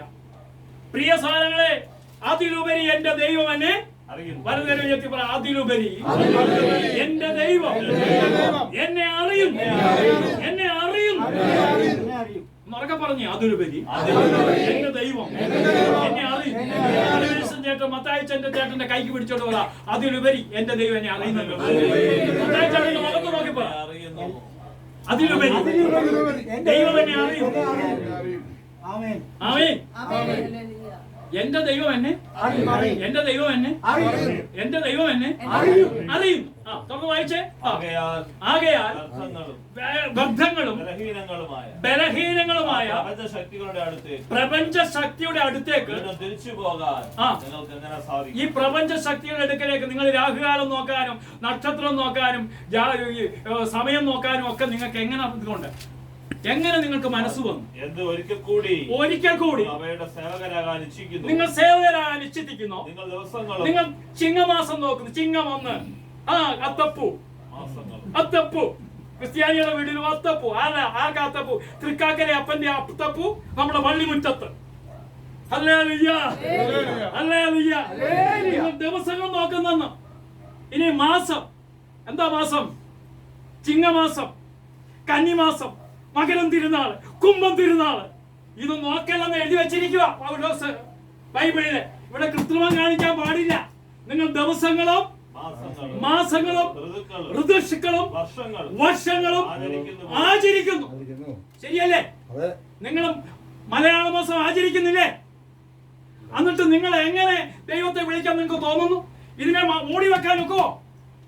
ഇതിനു മുമ്പ് കണക്ക് കൊടുക്കണം. എന്താ ഈ സഭയിൽ ഈ ഭിന്നിപ്പുകൾ വന്നിരിക്കുന്നത്? ഈ വചനത്തിന് മായം ചേർത്തത് കൊണ്ടാ ഭിന്നിപ്പ് മാറാതെ കിടക്കുന്നത്. പിടികിട്ടിയ വചനം വായിച്ചാൽ നിങ്ങൾ ദിവസങ്ങളും എന്നീ കത്തോലിക്കൻ ബൈബിൾ എടുത്ത് വായിക്കത്തില്ല. അതിന്റെ കുഴപ്പം നിങ്ങൾ ദിവസങ്ങളും മാസങ്ങളും ഋതുക്കളും വർഷങ്ങളും ആചരിക്കുന്ന പോലും നിങ്ങളുടെ ഇടയിൽ ഞാൻ അധ്വാനിച്ചത്. അപ്പൊ പൗലോസ്ലീഹ വന്നാൽ നിങ്ങൾക്ക് അടി കിട്ടുവോ? 100% കിട്ടും. ദിവസം നോക്കുന്ന ക്രിസ്ത്യാനി, ചിങ്ങമാസവും കന്നിമാസവും കർക്കിടക്കഞ്ഞിയും കുടിക്കുന്ന ക്രിസ്ത്യാനി, നിങ്ങൾ ദിവസങ്ങളും വായിച്ചേ? ഒന്നുകൂടെ ഒന്ന് ഉറക്കം വായിച്ചേ. സിനിച്ച ഒന്ന് ഉറക്കം വായിച്ചേ. ദൈവത്തെ അറിയാതിരുന്ന നിങ്ങൾ 10-ാം വചനം വായിച്ചു. നിങ്ങൾ ദിവസങ്ങളും മാസങ്ങളും ഋതുക്കളും വർഷങ്ങളും ആചരിക്കുന്ന പോലും നിങ്ങളുടെ ഇടയിൽ ഞാൻ അധ്വാനിച്ചത് വൃഥാവിലായോ എന്ന് ഞാൻ ഭയപ്പെടുന്നു. പൗലോസ്ലീഹ പറയുക. എന്നാ ഈ മലയാള മാസമൊക്കെ നീ ആചരിക്കാൻ തുടങ്ങിയോ, അന്ന് നീ അറിയാതെ തന്നെ അശുദ്ധ ശക്തി നിങ്ങളുടെ കൂടെ വന്നിട്ടുണ്ട്. പിടികിട്ടിയ? ഇത് പറഞ്ഞു കൊടുക്കാനാണ് പരിശുദ്ധാത്മാവിനെ വിളിച്ചത്. അത് ഞാൻ പറയുക തന്നെ ചെയ്യും. ഞാൻ കട തുടങ്ങിയതും വണ്ടി എടുക്കുന്നതും എല്ലാം വെള്ളിയാഴ്ചകളിലാണ്. ആർക്കും നിശ്ചിത സ്ഥലത്തെടുക്കുന്നത് കർത്താവിന് മാത്രം. ഞാൻ എല്ലായിടത്തും എല്ലാം ചെയ്യുന്നത് ആർക്കും വേണ്ട ദിവസങ്ങളിലാണ്. എന്ത് ദൈവം ശക്തനാണ്. അപ്പൊ നമുക്ക് എനിക്കൊരു കുറവുണ്ടാകത്തില്ല. പ്രിയ സഹോദരങ്ങളെ, എല്ലാ ദിവസങ്ങളും സൃഷ്ടിച്ചവൻ പറഞ്ഞു നല്ലതെന്നാ പറഞ്ഞത്. വെള്ളിയാഴ്ച ദിവസം മോശമാണെന്നാ പറഞ്ഞത്? ചൊവ്വാഴ്ച ദിവസം മോശമാണെന്നാ പറഞ്ഞത്? എല്ലാം സൃഷ്ടിച്ചവൻ നല്ലത് എന്ന് മാത്രം കണ്ടു. പക്ഷെ എന്താണ് ഞായറാഴ്ചക്ക് ഇത്രമാത്രം പ്രാധാന്യം കൊടുക്കുന്നത്? ഉൽപ്പത്തി 2:3 ഞായറാഴ്ചക്ക് പ്രാധാന്യം കൊടുക്കാനുള്ള കാരണം. ഉൽപ്പത്തി 2-ാം അധ്യായം 3-ാം വചനം വായിച്ചേ. ഉൽപ്പത്തി 2:3. സൃഷ്ടികർമ്മം പൂർത്തിയാക്കി തന്റെ പ്രവൃത്തികളിൽ നിന്ന് വിരമിച്ച് വിശ്രമിച്ച 7-ാം ദിവസത്തെ ദൈവം അനുഗ്രഹിച്ചു. 7-ാം ദിവസത്തെ ദൈവം, ഞായറാഴ്ച ദിവസത്തെ ദൈവം അനുഗ്രഹിച്ച ദിവസത്തിന്റെ പേരാണ് ഞായർ. കണ്ടോ? വിശുദ്ധീകരിച്ചു. പിടികിട്ടിയ? അതുകൊണ്ടാണ് ഞായറാഴ്ച നീ കടയൊന്നും തുടർന്ന് പ്രവർത്തിക്കല്ലെന്ന് പറയുന്നത്. ലാഭത്തിന് വേണ്ടി കച്ചവടത്തിനൊന്നും പോവല്ലെന്ന് പറയുന്നത്. ദൈവം വിശുദ്ധീകരിച്ചു. ഹല്ലേലൂയ. അത് ദൈവത്തിന് വേണ്ടി. എന്റെ ഒരാഴ്ച 6 ദിവസം നിന്നെ അനുഗ്രഹിച്ച ദൈവത്തിന് നന്ദി പറഞ്ഞു. നീ വിശുദ്ധനാകാൻ തീരാനുള്ള ദിവസത്തിന്റെ പേരാണ് ഞായറാഴ്ച ദിവസമാണ് ഏറ്റവും വലിയ കുടിയുള്ളത്. ഞായറാഴ്ച ദിവസമാണ് സിനിമ പോയി കാണാൻ പോകുന്നത്. അവധി ദിവസമാണ് നമ്മളെല്ലാം. ഇത് നമ്മുടെ കാര്യമല്ല. ഹല്ലേലൂയ. ബാക്കി പലരുടെയും കാര്യം. ഹല്ലേലൂയ. അപ്പൊ ശ്രദ്ധിച്ചേ. അപ്പോൾ ഇങ്ങനെ ഒരു കോംപ്രമൈസിനും തയ്യാറല്ലാത്ത ഒരു പ്രവാചകനായിരുന്നു ആരെ? അതുകൊണ്ട് ഈ കാലഘട്ടത്തിൽ വേണ്ടത് ആരെ? ദാനിയേലിനെ പോലുള്ളവരെ വേണ്ടത്. സഭയ്ക്ക് ആരെയാ വേണ്ടത്? ദാനിയേൽ പ്രവർത്തിക്കുന്ന കേട്ടുണ്ടോ? ദാനിയേൽ പ്രവാചകന്റെ ആ പ്രസക്തി എന്താണെന്ന് ഈ കാലഘട്ടത്തിൽ ദാനിയേലാണ് നമ്മുടെ റോൾ മോഡൽ. ഹല്ലേലൂയ. അപ്പോൾ ദാനിയേലിന്റെ പുസ്തകം 14-ാം അധ്യായം 23 തൊട്ടുള്ള തിരുവചനമാണ് ഇന്നത്തെ ചിന്താ വിഷയം. ഇതുവരെ ചിന്താ വിഷയത്തിലേക്ക് വന്നില്ല.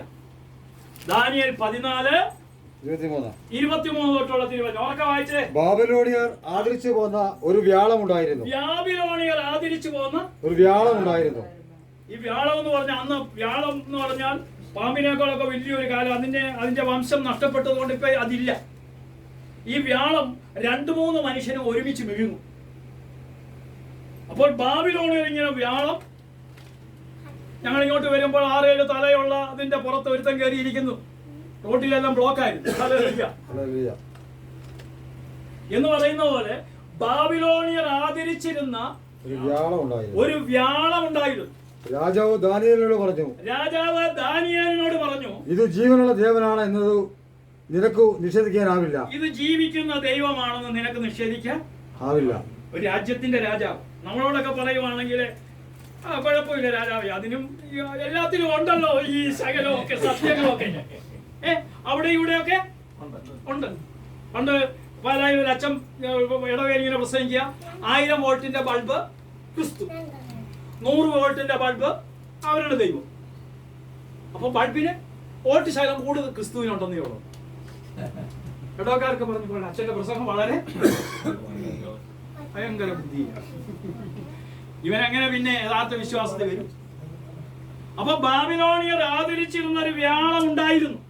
രാജാവ് ദാനിയേലിനോട് പറഞ്ഞു, രാജാവ് ദാനിയേലിനോട് പറഞ്ഞു, ഇത് ജീവനുള്ള ദേവനാണ്, ഇത് ജീവനുള്ള ദേവനാണെന്ന് എന്നത് നിനക്ക് നിഷേധിക്കാനാവില്ല. നിഷേധിക്കാൻ ആവില്ല. അതിനാൽ അതിനെ ആരാധിക്കണം. അതുകൊണ്ട് ഇതിനെ ആരാധിക്കണം. ഈ വ്യാളത്തെ ഒന്ന് ആരാധിക്കണം. കൈകൂപ്പിയാ മതിയ ഒരു ഒരു മതമൈത്രി, മത ക്രിസ്ത്യനും ക്രിസ്തുവും നബിയും എല്ലാം അവിടെ ഒരു കോംപ്രമൈസ് കോംപ്രമൈസ് കോംപ്രമൈസ് മതസഹിഷ്ണുത, മത സഹിഷ്ണുത. യഥാർത്ഥ ദൈവത്തെ മാറ്റി നിർത്തിക്കൊണ്ട് സഹിഷ്ണുത. സഹിഷ്ണുത കാണിച്ചാൽ നമുക്ക് വളരണ്ടായിരുന്നു, നമുക്ക് ഇവിടെ സുഖമായി ജീവിക്കും. പക്ഷെ വചനം എന്താ പറയുന്നത്? നിങ്ങൾ എൻ്റെ നാമത്തിൽ സ്നാനപ്പെടുത്തണമെന്ന് ഇതിനകത്ത് എഴുതി വെച്ചിരിക്കും. യേശുക്രിസ്തു മാത്രമേ ദൈവമുള്ളെന്ന് മറ്റുള്ളവരോട് പറയാൻ വിളിക്കപ്പെട്ടവനാണ്. ഞാൻ പറഞ്ഞു, നിങ്ങളുടെ ദൈവത്തെ വിളിച്ചോ, കുഴപ്പമൊന്നുമില്ല കേട്ടോ, നിങ്ങൾ നിങ്ങളുടേതായ നല്ല രീതിയിൽ ജയിച്ചു. നമുക്ക് ഭയമാ.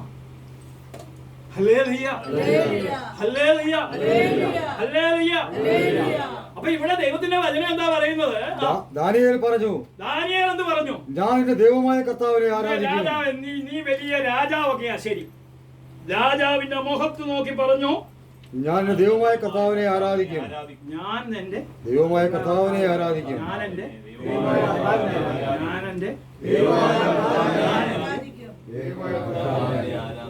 കാരണം അവിടുന്നാണ് ജീവിക്കുന്ന ദൈവം. അവിടുന്നാണ് ജീവിക്കുന്ന ദൈവം.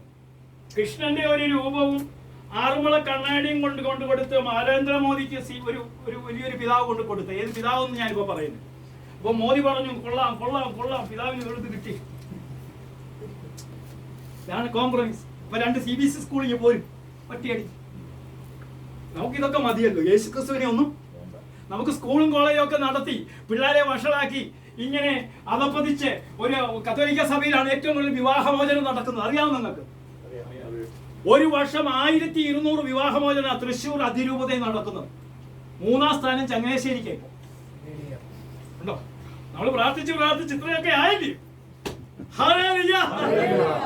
ദൈവം വെറുക്കുന്ന 127 കാര്യങ്ങളിലെ 1ാം കാര്യം ചെയ്യുന്നവൻ കത്തോലിക്കനാ. മനസ്സിലായോ? പിടികിട്ടിയോ? നമ്മള് എന്നിട്ട് 100 മേനി. എന്തിനാ 100 മേനി? ഹല്ലേലൂയ.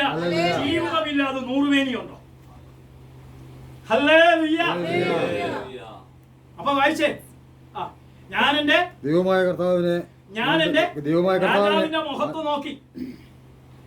ദാനിയേൽ പറഞ്ഞു, ഞാൻ ദൈവമായ 2 പറയുന്ന രാജാവ് രാജഭരണം ലംഘിച്ചാൽ വാളെടുത്ത് വെട്ടും.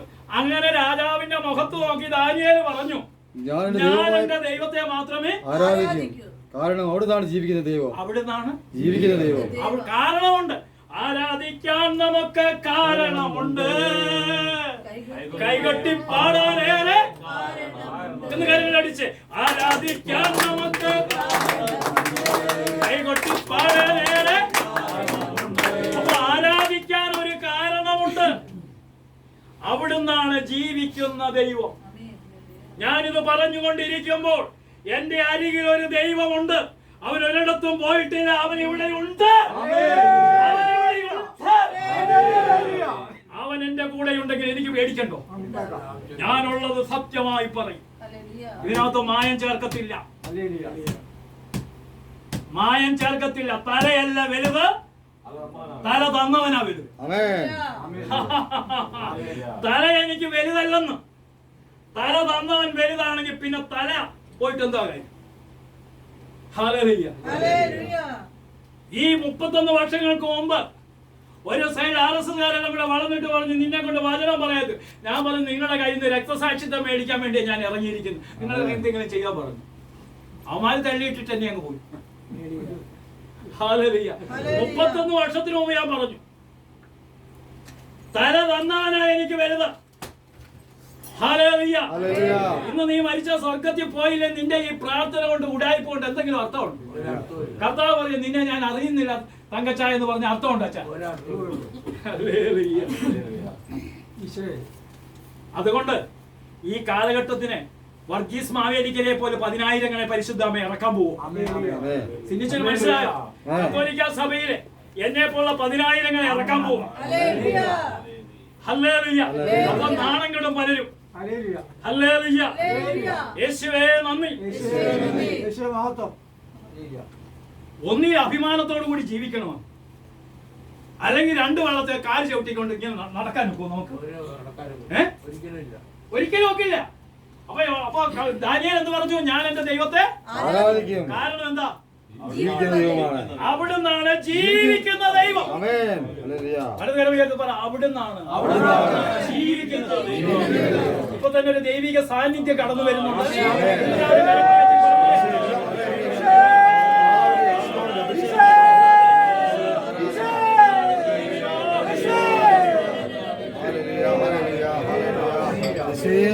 അവിടുന്നാണ് ജീവിക്കുന്ന ദൈവം. പറഞ്ഞേ, അവിടുന്നാണ് ജീവിക്കുന്ന ദൈവം. ഉറക്കെ പറഞ്ഞു. അവിടുന്നാണ് ജീവിക്കുന്ന ദൈവം. വേറൊരു ദൈവം ഉണ്ടോ? ഇല്ല. ഒറ്റ ദൈവമേ ഉള്ളൂ. ആ ദൈവം ജീവിക്കുന്ന ദൈവമാണ്. ജീവിക്കുന്ന ദൈവം. ജീവിക്കുന്നത് നമ്മൾക്ക് ഇപ്പൊ ഈ സഹോദരൻ ജീവിക്കുന്നോണ്ടില്ലേ ഞാൻ ഇദ്ദേഹത്തെ തൊടുന്നത്? ജീവനില്ലെങ്കിൽ പിന്നെന്താ? ശവം. ജീവനില്ലെങ്കിൽ വ്യക്തിയുണ്ടോ? ഒരു വ്യക്തിത്വം ഉണ്ടാകുന്ന എങ്ങനാ? അപ്പൊ അവിടുന്ന് മാത്രമേ ജീവിക്കുന്ന ദൈവമുള്ളൂ. വേറൊരിടത്തും ജീവിക്കുന്ന ഞാനാണ് വഴി, ഞാനാണ് സത്യം, ഞാനാണ് ജീവൻ, ഞാനാണ് വഴി. നമ്മൾ പറയാണ് ഞാനാണ് വഴി എന്ന് പറയും. ലോകത്തിലെ എല്ലാ മതകാരും പറഞ്ഞു നിങ്ങൾക്ക് വഴി കാണിച്ചു തരാമെന്ന് പറഞ്ഞു. പക്ഷെ യേശുക്രിസ്തു പറഞ്ഞു ഞാനാണ് മൊത്തം വഴി, വഴിയും സത്യവും ജീവനും. യേശുക്രിസ്തു വഴിയാണെങ്കിൽ നീ വഴിയാധാരമാകത്തില്ല.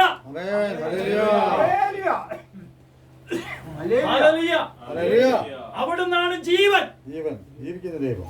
അവിടുന്നാണ് ജീവിക്കുന്ന ദൈവം.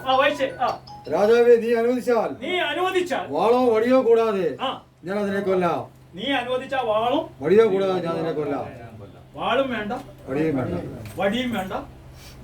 ഞാൻ ദൈവത്തിന്റെ കൃപാവരം നിറഞ്ഞവനാ. കൃപാവരം നിറഞ്ഞവന്റെ അടുക്ക സാത്താൻ വരുത്തില്ല. എടുത്തിരിക്കുന്ന വ്യക്തിയോട് പറ, കൃപാവരം നിറഞ്ഞവന്റെ അടുക്ക, കൃപാവരം നിറഞ്ഞവന്റെ അടുക്കൽ ആര് വരില്ല? അതൊക്കെ പറഞ്ഞേ, കൃപാവരം നിറഞ്ഞവന്റെ അടുക്കൽ ആര് വരില്ല? അതൊക്കെ പറ. കാര്യം എന്നാ? അവന് വരാൻ കൃപാവരം ഉള്ളവന് ബന്ധനമുണ്ടോ? ജീവിക്കുന്ന ദൈവമാണോ അവന്റെ കൂടെ? അപ്പൊ കൃപാവരം, അപ്പൊ അവിടുന്നാണ് ജീവിക്കുന്ന ദൈവം. വായിച്ചേ. നീ അനുവദിച്ചാൽ വാളോ വടിയോ കൂടാതെ ഞാൻ അതിനെ കൊല്ലാം. കൊല്ലാം. രാജാവ് പറഞ്ഞു ഞാൻ അനുവദിച്ചിരിക്കുന്നു. രാജാവ് പറഞ്ഞു ഞാന് അനുവദിച്ചിരിക്കുന്നു. രാജാവിന് ഓരോ ഉറപ്പുണ്ടോ? ഒന്നീ വ്യാളം ദാനിയേലിനെ കൊല്ലും, അല്ലെങ്കിൽ ദാനിയേൽ വ്യാളത്തെ കൊല്ലും. ഏതെങ്കിലും ഒന്നി രണ്ടിലൊന്ന് നടക്കും. അപ്പൊ രാജാവിന്റെ പൂർണ്ണമായ വിശ്വാസം വ്യാളം മിക്കവാറും കൊല്ലുമെന്നുള്ള വിശ്വാസം ഉറപ്പിൽ. അതുകൊണ്ട് രാജാവ് പറഞ്ഞു ഞാൻ അനുവദിച്ചിരിക്കും. അപ്പോൾ ദാനിയേൽ എന്തെടുത്തു? അപ്പോൾ ഈ വ്യാളത്തെ കൊല്ലാൻ നിസ്സാരമായ കാര്യങ്ങൾ എടുത്തത്. നിങ്ങള് മാവേലിക്കര പിച്ച് സൗകര്യം വന്നു, റോഡിൽ കുറെ കീല് കിടപ്പുണ്ട്, അത് കൈ പിടിച്ചോണ്ട് വരുമോ? നമ്മൾ കീലും കൊണ്ട് വീട്ടിൽ വരുമോ? ഇനി ഇറച്ചിക്കട ചെന്നിട്ട് പറയാ 2 കിലോ കൊഴുപ്പ് തരാൻ പറയൂ? അപ്പൊ കീല്, ഇതൊക്കെ വേണ്ടാത്ത കാര്യങ്ങൾ. കീല്, കൊഴുപ്പ്, രോമം. ബാർബർ ഷാപ്പിൽ ചെന്ന് ഷേവ് ചെയ്തിട്ട് പറയുക ആ രോമം എനിക്ക് പറയൂ. അപ്പൊ കീഴും കൊഴുപ്പും രോമം എടുത്ത് തിളപ്പിച്ച് എന്ന് വെച്ചാൽ ഉരുളയാക്കി. ഇവനെ കൊല്ലാൻ വലിയ കാര്യങ്ങളൊന്നും വേണ്ട. വേണ്ട. കൃപാവരം നിറഞ്ഞവന്റെ മുമ്പിൽ ഇവൻ വെറും നിസാരനാ. പറഞ്ഞേ, നീ കൃപാവരം നിറഞ്ഞവനാണെങ്കിൽ നിന്നെ കാണുമ്പോ തന്നെ സാത്താൻ ഓടി മറയും. ഹല്ലേലൂയ. ഒരു കത്തോലിക്കനെ കാണുമ്പോ തന്നെ ഓടി വരൂ. കാര്യം കൃപയുള്ള ഒരു അമ്മ എന്റെ കൂടെയുണ്ട്. ദൈവം പരിശുദ്ധ അമ്മ എന്റെ കൂടെയുണ്ട്. ഹെയിൽ മേരി എന്റെ കൂടെയുണ്ട്. ഞാൻ കൃപാവരം നിറഞ്ഞവനാണ്. അതുകൊണ്ട് എന്നെ ഒന്നും ചെയ്യാൻ പറ്റില്ല. കൃപാവരം ചെയ്ത് കൃപാവരം ഇല്ലാത്തവനെ ദുസ്വപ്നവും കണ്ട് ഉറക്കവുമില്ലാതെ വായുവും പെരുകി ഗ്യാസും പെരുകി ഇങ്ങനെ പ്രഷറും കൂടി നടക്കുക. കൃപാവരമുള്ളവന് എന്തെങ്കിലും പ്രശ്നമുണ്ടോ? കൃപാവരമുള്ളവൻ ദുസ്വപ്നം കാണുമോ? കൃപാവരമുള്ള ഉറക്കപ്പിച്ച് പറയുമോ? കാര്യം എന്നാ? ഇവൻ കൃപാവരം നിറഞ്ഞിരിക്കുവാന്ന്. അപ്പൊ ശ്രദ്ധിക്കുക. അപ്പോൾ കീഴെ കൊഴുപ്പ് തിളപ്പിച്ച് ഉരുളയാക്കി വ്യാളത്തിന് തിന്നാൻ കൊടുത്തു. വ്യാളത്തിന് തിന്നാൻ കൊടുത്തു. ആ ജീവി അത് തിന്നു. ആ അതിന്റെ വയറ് പൊട്ടി. അവന്റെ വയറ് പൊട്ടി അവന്റെ കാര്യം തീർന്നു. അവന്റെ ഇടപാട്. അപ്പോൾ ഇത് കേട്ടപ്പോൾ അടുത്ത വചനം പറയുന്നു, നീ എന്തിനെയാണ് ആരാധിച്ചുകൊണ്ടിരുന്നെന്ന് കണ്ടാലും. നീ ഇപ്പോൾ എന്തിനെയാണ് ആരാധിച്ചിരുന്നത്? ഈ വില കുറഞ്ഞതിന്റെ മുമ്പിലാണ് വിശുദ്ധനെയൊക്കെ കൊണ്ടുവന്ന് വെക്കുന്നത്. മാതാവിനെയൊക്കെ കൊണ്ടുവന്ന് നമ്മൾ ആൾക്കാർ കൊണ്ട് വെക്കുക. വില കുറഞ്ഞതിന്റെ മുമ്പിൽ. ശരിയല്ലേ? നീ എന്തിനെയാണ് ആരാധിച്ചിരിക്കുന്നതെന്ന് നീ ഒന്ന് കണ്ടോ? ഇത്രയേ ഉള്ളെന്നു. തുടർന്ന് വചനം പറയുകയാണ്, ബാബിലോണിയർ ഇത് കേട്ടപ്പോൾ അത്യധികം കുപിതരായി. ബാബിലോണിയർ എന്തുവാ? അടിപൊളി സംസ്കാരം. നമുക്കൊക്കെ ഈ കണ്ണഞ്ചിപ്പിക്കുന്ന പല കാര്യങ്ങളല്ലയോ കാണേണ്ടത്? കണ്ണഞ്ചിപ്പിക്കുന്ന പല കാര്യങ്ങളല്ലയോ നമുക്ക് കാണുമ്പോൾ സന്തോഷം. Hallelujah, hallelujah, hallelujah, hallelujah, hallelujah. Hallelujah. European രാജ്യങ്ങളിലൊക്കെ യഥാർത്ഥ ക്രിസ്ത്യാനികൾ ദിവ്യകാരുണ്യം മാത്രമേ എഴുന്നള്ളിച്ച് പ്രതിഷ്ഠിപ്പിക്കുള്ളൂ. അവരാരും മറ്റുള്ളതിനെ ഒന്നും എഴുന്നള്ളിപ്പിക്കത്തില്ല. ദിവ്യകാരുണ്യം മാത്രമേ. കേട്ടോ?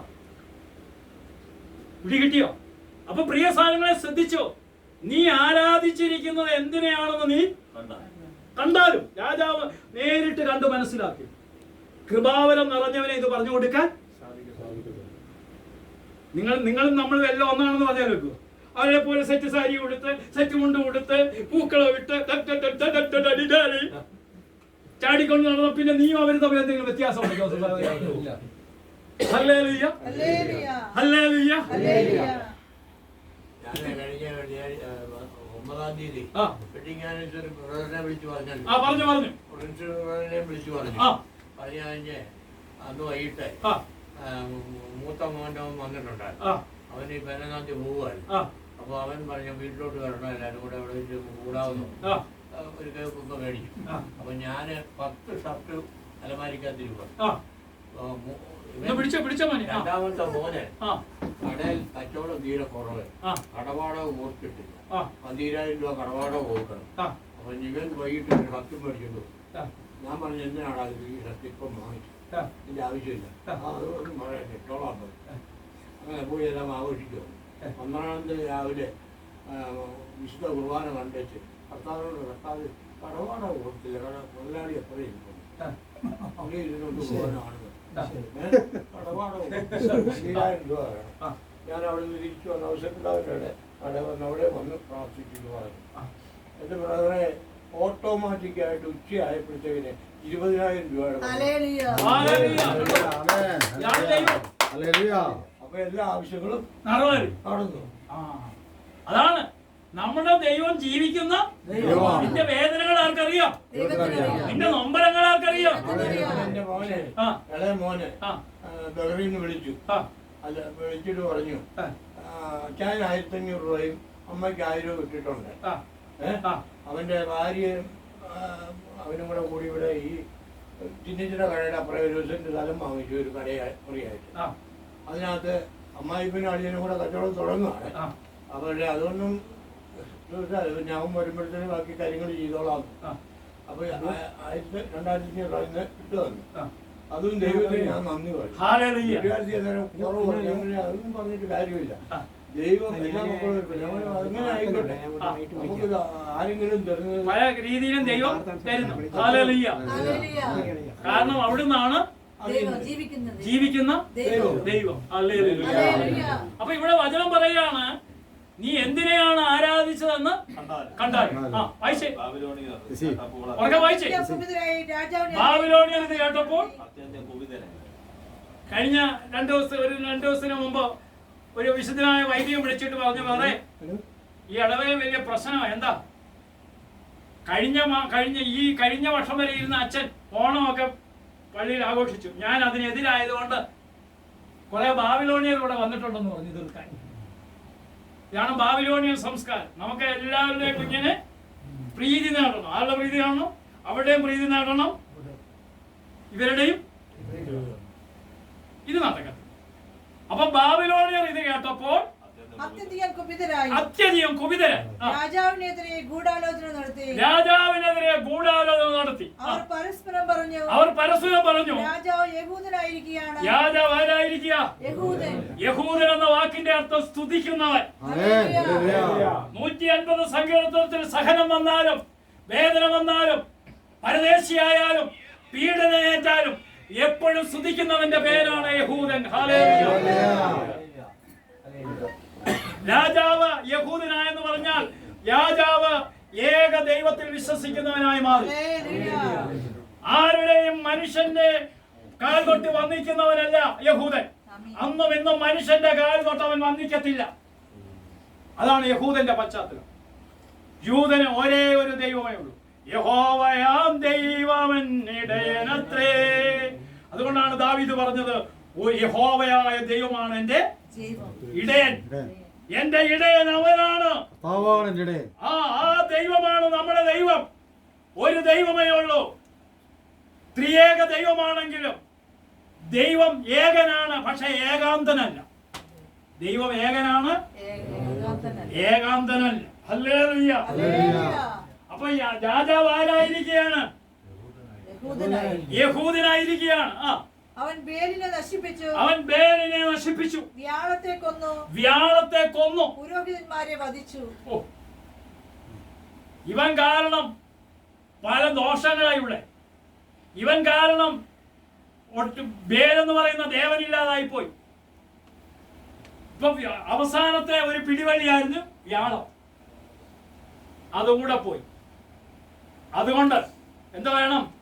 അവർ ചെന്ന് രാജാവിനോട് പറഞ്ഞു, ദാനിയേലിനെ ഞങ്ങൾക്ക് വിട്ടുതരിക. കണ്ടോ, യഥാർത്ഥ ദൈവത്തിലേക്ക് തിരിയുമ്പോൾ ഇങ്ങനെയുള്ള സഹനങ്ങൾ വരും. ദാനിയേലിനെ നമുക്ക് വിട്ടുതരിക. അല്ലെങ്കിൽ ഞങ്ങൾ നിന്നെയും നിന്റെ കുടുംബാംഗങ്ങളെയും കൊല്ലും. അപ്പൊ എന്തെടുത്തോ? രാജാവ് അവരുടെ നിർബന്ധത്തിന് വഴങ്ങി ജീവനെ ഭയന്ന് ദാനിയേലിനെ വിട്ടുകൊടുത്തു. ഇന്ന് പലർക്കും ജീവനെ ഭയമാണ്. ഞാനത് പറഞ്ഞാൽ നമുക്ക് എന്തെങ്കിലും, പ്രിയ സഹോദര, യേശു ക്രിസ്തുവിനെ പ്രതി നിനക്ക് എന്ത് സംഭവിച്ചാലും സ്വർഗം കൈയടിക്കും. ക്രിസ്തുവിനെ പ്രതി നിനക്ക് എന്ത് സഹനം വന്നാലും ഇത് ദൈവത്തിന്റെ കണക്ക് പുസ്തകത്തിലുണ്ട്. Hallelujah, hallelujah.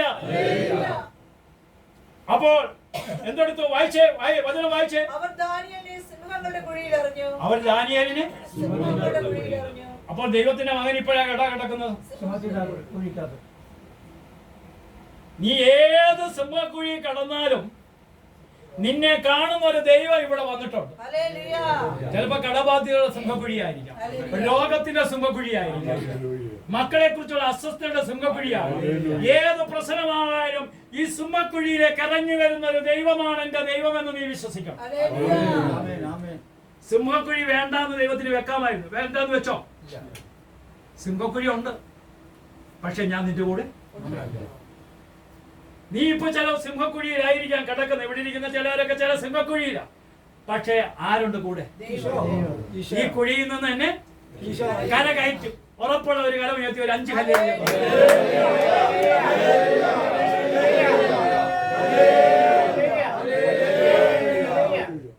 ഇപ്പോഴത്തെ അവസ്ഥയൊക്കെ ചിലവരെ നോക്കിക്കൊണ്ട് കർത്താവ് പറയുന്നുണ്ട് ഇപ്പോഴത്തെ അവസ്ഥയൊക്കെ. മൂന്നോളം വ്യക്തികളെ നോക്കിക്കൊണ്ട് കർത്താവ് പറയുന്ന ഇപ്പോഴത്തെ അവസ്ഥകളൊക്കെ. അത് സ്വീകരിക്കാൻ തയ്യാറുള്ളവർ കലമുയർത്തി ഒരു 3 ഹല്ലേലൂയ.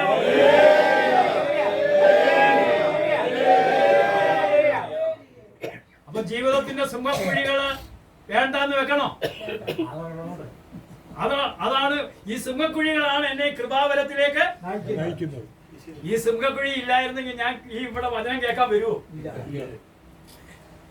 ഇവിടെ വചനം കേൾക്കാൻ വരുമോ? സ്മാളൊക്കെ അടിച്ച് മനോരമ ചാനലും മാതൃഭൂമി ചാനലും ഒക്കെ ഇങ്ങനെ ഇട്ടിട്ട് കണ്ട് അവിടെ ഇരുന്നേനെ ഇല്ലേ? ഈ സിംഹക്കുഴികൾ ഉള്ളത് കൊണ്ടാണ് നമ്മൾ ദൈവാന്വേഷണത്തിലേക്ക്. ഈ സഹനം ഒരു കൃപയാണോ? Hallelujah, hallelujah, hallelujah. എന്റെ അയൽവക്കത്തെ ഒരു സഹോദരന് നമ്മുടെ നെടുമുടിയപ്പത്തിന്റെ അളിയൻ ക്യാൻസറായിട്ട് കാരിത്താസില് കിടക്കുകയാണ്. ഐസിയുലാണ്. ഐസിയു മാറ്റിയ ഉടനെ ജീവൻ പിടിയെന്നാണ് ഡോക്ടർമാർ പറയുന്നത്. മകനെയൊക്കെ വന്നു. അപ്പൊ ഇങ്ങനെ കിടക്കുന്ന ആ മകന് വേണ്ടി എല്ലാവരും നിങ്ങളെല്ലാവരും പ്രാർത്ഥിക്കാം. ശ്രദ്ധിക്കുക, സിംഹക്കുഴിയിൽ കിടക്കുന്ന ദാനിയേൽ. ശ്രദ്ധിച്ചേ, ദാനിയേൽ എവിടെ? ദാനിയേൽ എവിടെ ഇട്ടു? വായിച്ചേ. എത്ര സിംഹങ്ങൾ ഉണ്ടായിരുന്നു? ഹല്ലേലൂയ. 7. എത്ര സിംഹങ്ങളുണ്ട്? 7 എന്ന് പറഞ്ഞാൽ പൂർണ്ണതയാ. 7 കൂദാശകൾ, 7 സിംഹങ്ങൾ. 7 സിംഹങ്ങൾ ദാനിയേലിനെ കണ്ടപ്പോൾ വിശുദ്ധന്മാരോ സഭയിലെ വിശുദ്ധനായ അലോഷ്യസ് പറയുന്ന എങ്ങനെയാണ്? 7 സിംഹത്തിന്റെ വിശപ്പും ദാഹവും തീർന്നത്. വാവൂട്ടിയില്ല, അതിന്റെ ദാഹം തീർന്നത്. ആദ്യത്തെ സിംഹത്തിനെ വാവൂട്ടിയത്. ഇപ്പൊ രണ്ടാമത്തെ സംഭവം ഇത്. രണ്ടാമത്തെ സംഭവത്തിൽ സിംഹങ്ങളൊക്കെ ഇങ്ങനെ ഇതിനകത്ത് വാവൂട്ടി എഴുതിയിട്ടില്ല. സിംഹങ്ങൾ ഇങ്ങനെ നോക്കിയിരിക്കുവോ? അവർക്ക് ദൈവപുരുഷനെ കണ്ടപ്പോ ദാഹവും വിശപ്പും ഒക്കെ. ഇവർക്ക് ചുറ്റും ഇങ്ങനെ ഇവരിങ്ങനെ ഒരു വലിയ സെക്യൂരിറ്റികളെ പോലെ ഇരിക്കുക. അതിന്റെ നടുക്കാരിയിരിക്കുക. ദാനിയേലിനെ മാത്രം സിംഹം നോക്കിക്കൊണ്ടിരിക്കുക. ദാനിയെ കണ്ടപ്പോഴത്തേക്ക് അവരുടെ പ്രിയ സഹോദരങ്ങളെ, നീ ഒരു ദൈവിക മനുഷ്യനാണെങ്കിൽ റോഡിൽ കൂടെ പോകുന്ന പട്ടികൾക്ക് നിന്നെ അറിയാം. എന്റെ അടുക്കൽ ഒരു പട്ടികൾ ഇതുവരെ കുറച്ചു വന്നിട്ടില്ല. പട്ടികക്കറിയിൽ പോകുന്ന വ്യക്തി ആരാണ്? നീ ദൈവത്തിന്റെ മനുഷ്യനായാൽ മൃഗങ്ങൾക്കും പക്ഷികൾക്കും ഒക്കെ നേരം വെളുക്കും കുറെ കിരികളും ഒക്കെ വന്ന് വീട്ടിൽ വന്ന് കയറും, അകത്തിരിക്കും. അണ്ണാൻ വരത്തകത്ത് കയറും. അവനറിയാം ഇതിനെ ഒന്നും. നമ്മൾ കൂടുതൽ ഉത്തരം വരുമ്പോൾ നമ്മൾ ഓടിച്ച് കളയുമ്പോ ഒന്നേ ഉള്ളൂ. ഹല്ലേലൂയ. പ്രിയ സഹോദരങ്ങളെ, ശ്രദ്ധിച്ച്, നിങ്ങൾ വന്നൊന്ന് ശ്രദ്ധിച്ച്. നാം ഒരു ദൈവ മനുഷ്യനായി മാറുമ്പോൾ നമ്മളോടുകൂടെ ഈ മൃഗങ്ങളെല്ലാം നമുക്ക് അനുയോജ്യമായി വരും. ഞാൻ പറയുന്നത് പോലെ കേൾക്കും. ഹല്ലേലൂയ. എവിടെ പറയുന്നു? ജോബിന്റെ പുസ്തകം 12-ാം അധ്യായം 7 തൊട്ട് 10 വരെയുള്ള വചനം ഒന്ന് വായിച്ചേ. ജോബ് 12-ന്റെ 7 തൊട്ട് 10 വരെ വായിച്ചേ. വന്യമൃഗങ്ങളോട് ചോദിക്കുക, നിങ്ങളെ പഠിപ്പിക്കും. വന്യമൃഗങ്ങൾ ആരാ? ആന, സിംഹം, കരടി. സിംഹത്തെ വിളിച്ചിട്ട് ചോദിക്കണം യേശു ക്രിസ്തു ആരാന്ന് ചോദിക്കണം. അവ നിങ്ങളെ പഠിപ്പിക്കും. അവ നിങ്ങളെ അത് പഠിപ്പിക്കും. സിംഹത്തിന് അറിയാം ക്രിസ്തു ആരാണെന്ന്. Hallelujah, hallelujah. അവ നിങ്ങളെ പഠിപ്പിക്കുമെന്ന്. കത്തോലിക്കനെ വന്യമൃഗങ്ങൾ പഠിപ്പിക്കുമോ? ഈ അടുത്ത കാലം പറയുന്നു, ആകാശത്തിലെ പറവകളോട് ചോദിക്കും, അവ നിങ്ങൾക്ക് പറഞ്ഞു തരും. ഭൂമിയിലെ സസ്യങ്ങളോട് ചോദിക്കും, ഈ റബ്ബറിനോടും തെങ്ങിനോടും ചോദിക്കേ, അവ നിങ്ങളെ ഉപദേശിക്കും. ആഴിയിലെ മത്സ്യങ്ങൾ നിങ്ങളോട് പ്രഖ്യാപിക്കും. മത്സ്യങ്ങൾ പറയും. അതാണ് നീ നീ വെള്ളത്തിന്റെ വലസൈഡത്ത് വലയെറിയാൻ പറഞ്ഞപ്പോൾ പകല് മൊത്തം കിടന്ന് അധ്വാനിച്ചിട്ട് ഒന്നും കിട്ടാത്തവര് വലയെറിഞ്ഞപ്പോൾ എന്തായി? പറഞ്ഞത് ദൈവമാണെന്ന് അവർക്കറിയാം. അതുകൊണ്ട് വലക്കകത്ത് കയറാൻ ഞാൻ കയറാന്ന് പറഞ്ഞ് ഓടി ഇടിച്ചു കയറി. പറഞ്ഞവനാരാ? ഇവനെ സൃഷ്ടിച്ചവൻ ദൈവം. ഹല്ലേലൂയ. സീസറിന് നികുതി കൊടുക്കണമെന്ന് പറഞ്ഞു. പത്രോസിനോട് പറഞ്ഞു, ഇവനെ നീ പോയി ചൂണ്ട. ആദ്യം കൊത്തുന്ന മത്സ്യത്തിന്റെ വയറ്റിൽ എന്തുണ്ട്? അപ്പൊ ഈ മത്സ്യത്തിന് അറിയാം, ഓർഡർ കിട്ടി. ശിവയൻ ചൂണ്ടയും കൊണ്ട് പോയപ്പോഴേ ഓർഡർ. മത്സ്യത്തിനറിയാം നിന്റെ ദൈവം ആരാണ്. നമുക്ക് മാത്രം നമ്മൾ പറയാം എല്ലാത്തിനകത്തും എല്ലാ മതങ്ങളിലും എന്തുണ്ട്? സകലമൊക്കെ അംശങ്ങളുണ്ട്. അംശങ്ങൾ എന്തൊക്കെ? അങ്ങനെയാണെങ്കിൽ ഇവിടെ പരമേശ്വരൻ ചേട്ടൻ വന്നിരിക്കേണ്ട കാര്യമുണ്ട്. Hallelujah, hallelujah, hallelujah. ഹല്ലേലൂയ. അപ്പൊ ഇവിടെ വചനം പറയാം. എന്താ വചനം പറയുന്നത്? കർത്താവിന്റെ കരങ്ങളാണ് കർത്താവിന്റെ കരങ്ങളാണ് എല്ലാം പ്രവർത്തിച്ചതെന്ന് ആ. അവയിൽ ഏതിനാണ് അവയിൽ ഏതിനാണ് അറിഞ്ഞുകൂടാത്തത്? അതിന്റെ 10-ാം വചനം പറയാണ്, മാനവരാശിയുടെ ജീവശാസ്ത്രം ശ്വാസം പിടിച്ചു മേലോട്ട് പിടിച്ചിട്ട് പറ, മാനവരാശിയുടെ ജീവശാസ്ത്രവും. തിരിച്ചു വിട്ടിട്ട് പറ, സകല ജീവജാലങ്ങളുടെ പ്രാണനും. കരങ്ങളിലാണ്. ഞാൻ മാവേലിക്കര വരെ എത്തണമെങ്കിൽ ബ്രദറിന് കൊല്ലം വരെ എത്തണമെന്ന് തീരുമാനിക്കേണ്ടത് ആരാ? ദൈവമാണ്. ദൈവത്തിന്റെ കരങ്ങളിലാണ് എന്റെ ജീവൻ, ഹല്ലേലൂയ. എന്റെ ജീവിതം. പലതരം പറയാം, ദൈവത്തിന്റെ കരങ്ങളിലാണ്. അപ്പൊ അന്തസ്സായിട്ട് എങ്ങനെയാ ജീവിക്കണേ? ഒന്നുകിൽ നീ ദൈവത്തിന് വേണ്ടി ജീവിക്കും, അല്ലെങ്കിൽ നീ അവിശ്വാസിയായി ജീവിക്കും. ഈ രണ്ടിന് വേണമൊക്കെ ഒരു വഴുവഴപ്പൻ പരിപാടി വേണ്ട. ഒന്നുകിൽ നീ ദൈവത്തിന് വേണ്ടി, അതിനൊരു അഭിമാനമാണ്. ഹല്ലേലൂയ. ഈ 31 വർഷമായിട്ട് ദൈവത്തിന് വേണ്ടി ജീവിച്ചത് കൊണ്ടാണ് 31 വർഷമായിട്ട് എന്റെ തൊണ്ട ഇടറാൻ ദൈവം സമ്മതിച്ചിട്ടില്ല. തൊണ്ട ഇടറാൻ എന്റെ ദൈവം സമ്മതിച്ചിട്ടില്ല. ഞാൻ ജീവിക്കുന്ന ദൈവത്തിന് വേണ്ടിയാണ്. അഭിമാനത്തോടു കൂടി പറയും. ഹല്ലേലൂയ. അതുകൊണ്ട് ദാനിയേലിനാണ് അവർ സിംഹക്കുഴിയിലേക്ക് ഇറങ്ങി എഴുതി. തുടർന്ന് വചനം എന്താ പറയുന്നത്? 7 സിംഹങ്ങൾ ആ കുഴിയിലുണ്ടായിരുന്നു. 7 സിംഹങ്ങൾ ഉണ്ടായിരുന്നു. ദിവസേന അവയ്ക്ക് 2 മനുഷ്യ ശരീരങ്ങളും 2 ആടുകളും കൊടുക്കാറുണ്ടായിരുന്നു. അതിന്റെ അർത്ഥം എന്താ? മനുഷ്യ ശരീരം തിന്ന് കൊതിയുള്ള സിംഹത്തിനെയാണ് ഇട്ടത്. ഉടനെ ദാനിയേലിനെ തിന്നാൻ വേണ്ടി ഇട്ടത്. ദാനിയേലിനെ വിഴുങ്ങേണ്ടതിന് അവയ്ക്ക് ഇവയൊന്നും കൊടുത്തിരുന്നില്ല. അക്കാലത്ത് ഹബക്കൂക്ക് പ്രവാചകൻ യൂദായിലുണ്ടായിരുന്നു. ആ കാലത്ത് ഏതുണ്ടായിരുന്നു? ഹബക്കൂക്ക് പ്രവാചകനെ കുറിച്ച് നിങ്ങൾ കേട്ടിട്ടുണ്ടോ? അദ്ദേഹം 3 അധ്യായം എഴുതിയിട്ടുള്ളൂ. പക്ഷെ എഴുതിയതൊക്കെ അത്യുഷം പൂക്കുന്നില്ലെങ്കിലും, ഒരുവകളിൽ കായകളില്ലായാലും, ആരെയിൽ ആടുകൾ അറ്റുപോയാലും, തൊഴുത്തിൽ പശുക്കളില്ലാതായാലും ഞാൻ കർത്താവിൽ ആനന്ദിക്കും. എന്തെല്ലാം നഷ്ടപ്പെട്ടാലും എനിക്കൊരു പ്രയോജനം, ഒരു കുഴപ്പവും ഇല്ല. എനിക്ക് കടബാധ്യതയുണ്ടോ? ഹല്ലേലൂയ, ഹോശാന. എല്ലാത്തിനും പ്രതി. കാരണം എന്റെ ദൈവം അറിയാതെ എന്റെ ജീവിതത്തിൽ തന്ന എനിക്ക് എന്തെല്ലാം തരണമെന്ന് എന്റെ ദൈവത്തിന് അറിയാം. പിന്നെന്തിനാ നമ്മൾ ആകുലപ്പെടുന്നു? ഹല്ലേലൂയ. അതുകൊണ്ട് പ്രവാചകനാണ് സിംഹക്കുഴി കിടക്കുന്നത്. ആരാ കിടക്കുന്നത്? പ്രവാചകൻ കിടക്കുന്നതുകൊണ്ട് പ്രവാചകനെ കൊണ്ട് മാനിക്കുന്നവരാണ് നമ്മുടെ ദൈവം. ഒരു സാധാരണപ്പെട്ട വ്യക്തിയല്ല. ഈ ഹബക്കൂക്ക് പ്രവാചകന് ഒരു പ്രത്യേകതയുണ്ട്. അദ്ദേഹത്തിന് കുറെ ഗോതമ്പ് വയലുകളുണ്ട്. അതിരാവിലെ എഴുന്നേക്കും. ഒരു 3 മണിയാകുമ്പോൾ എഴുന്നേറ്റിട്ട് യാമപ്രാർത്ഥനയെല്ലാം കഴിഞ്ഞതിന് ശേഷം ഈ ജോലിക്കാർക്കെല്ലാം അടയുണ്ടാക്കും. ജോലിക്കാർ നിന്നതിന് ശേഷമേ പ്രവാചകൻ. അപ്പൊ ജോലിക്കാർക്ക് കൊടുക്കാൻ വേണ്ടി ഇങ്ങനെ പാത്രത്തിനകത്ത് അടയം നിറച്ചോണ്ട് പോകും. അങ്ങനെ ഹബക്കൂക്ക് പ്രവാചകൻ ഈ അടയം നിറച്ചോണ്ട് പോകുമ്പോൾ വായിച്ച വചനം പറയുന്നു, അക്കാലത്ത് ഹബക്കൂക്ക് പ്രവാചകൻ യൂദായിലുണ്ടായിരുന്നു. അവൻ കറിയും പൊടിച്ച അപ്പവും ഒരു പാത്രത്തിലാക്കി കൊയ്ത്തുകാർക്ക് കൊടുക്കാൻ വേണ്ടി വയലിലേക്ക് പോവുകയാണ്. കൊയ്ത്തുകാർക്ക് കൊടുക്കാനായി വയലിലേക്ക് പോവുകയായി. കർത്താവിന്റെ ദൂതൻ ഹബക്കൂക്കിനോട് പറഞ്ഞു, കർത്താവിന്റെ ദൂതൻ ഹബക്കൂക്കിനോട് പറഞ്ഞു, നിന്റെ കയ്യിലുള്ള ഇപ്പോഴത്തെ ഭക്ഷണം ഉണ്ടല്ലോ, ബാബിലോണിലെ സിംഹക്കുഴിയിൽ കിടക്കുന്ന ദാനിയേലിന് കൊണ്ടുപോയി ബാബിലോണിൽ സിംഹക്കുഴി കിടക്കുന്ന ദാനിയേലിന് കൊടുക്കുക.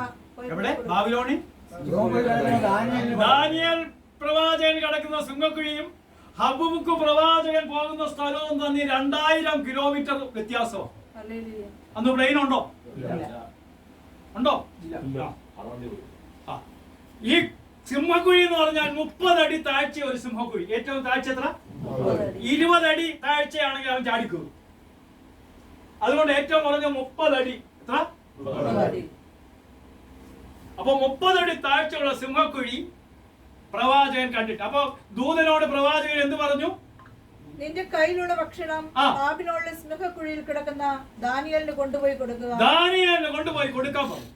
ഹബക്കുക്ക് പറഞ്ഞു, ഹബക്കുക്ക് പറഞ്ഞു, പ്രഭോ, പ്രഭോ, ഞാൻ ഒരിക്കലും ബാബിലോൺ കണ്ടിട്ടില്ല. പ്രഭോ, ഞാൻ ഒരിക്കലും ബാബിലോൺ കണ്ടിട്ടില്ല. ഭൂപടം ഉണ്ടോ? ഇന്നത്തെ പോലെ മൊബൈൽ ഉണ്ടോ? ഇല്ല. ഇല്ല. ഉണ്ടോ? ഒന്നുമില്ല. ഞാൻ ഇതൊന്നും കണ്ടിട്ടില്ല. സിംഹക്കുഴിയെ പറ്റി എനിക്ക് ഒന്നും സിംഹക്കുഴിയെ പറ്റി നിനക്കൊന്നും പ്രിയസാര നിനക്ക് ഒരറിവില്ലേലും നിനക്കൊന്നുമില്ലെങ്കിലും ദൈവത്തിന്റെ പ്രവൃത്തി അന്നും ഇന്നും ഒരുപോലെ. ദൈവത്തിന് വിമാനമോ ജെറ്റോ ഒന്നും വേണ്ട. അന്നും എന്നും ദൈവം പ്രവർത്തിക്കുന്ന നിമിഷ നേരം കൊണ്ടോ. അപ്പോൾ കർത്താവിന്റെ ദൂതൻ അവനെ മുടിയിൽ തൂക്കി പിടിച്ച് ബാബിലോണിയൻ സിംഹക്കുഴിയുടെ നേരെ വായു വേഗത്തിൽ സൂപ്പർ ജെറ്റ് പോലെ എത്തിച്ചു.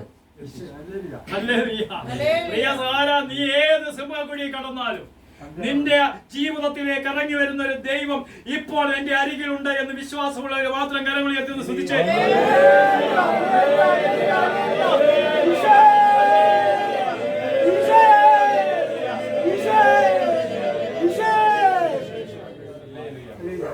എന്നിട്ട് എന്താ വചനം പറയുന്നത്? ദൈവം നിനക്ക് എത്തിച്ചു തന്നിരിക്കുന്ന ഭക്ഷണം കഴിച്ചാൽ ദൈവം നിനക്ക് എത്തിച്ചു തന്ന ഭക്ഷണം കഴിച്ചാൽ. ദാനിയേൽ പറഞ്ഞു, ദൈവമേ അങ്ങ് എന്നെ ഓർമ്മിച്ചിരിക്കുന്നു. ദൈവമേ അങ്ങനെ ഓർമ്മിച്ചിരിക്കുന്നു. അപ്പോൾ സിംഹക്കുഴിയുടെ മുകളിൽ വന്നിട്ട് എന്ത് പ്രവാചകൻ എന്ത് പറഞ്ഞു? ദാനിയേൽ പറഞ്ഞു, ദൈവമേ അങ്ങ് എന്നെ ഓർമ്മിച്ചിരിക്കുന്നു. അങ്ങനെ ഓർമ്മിച്ചിരിക്കുന്നു. അങ്ങനെ പറഞ്ഞു. അങ്ങക്ക് എന്നെ നല്ല ഓർമ്മയാണെന്ന്. ദൈവം നിന്നെ കുറിച്ച് നല്ല ഓർമ്മയുണ്ട്. അടുത്തിരിക്കുന്ന വ്യക്തിയോട് പറ, താങ്കളെ കുറിച്ച് നല്ല ഓർമ്മയുണ്ട്.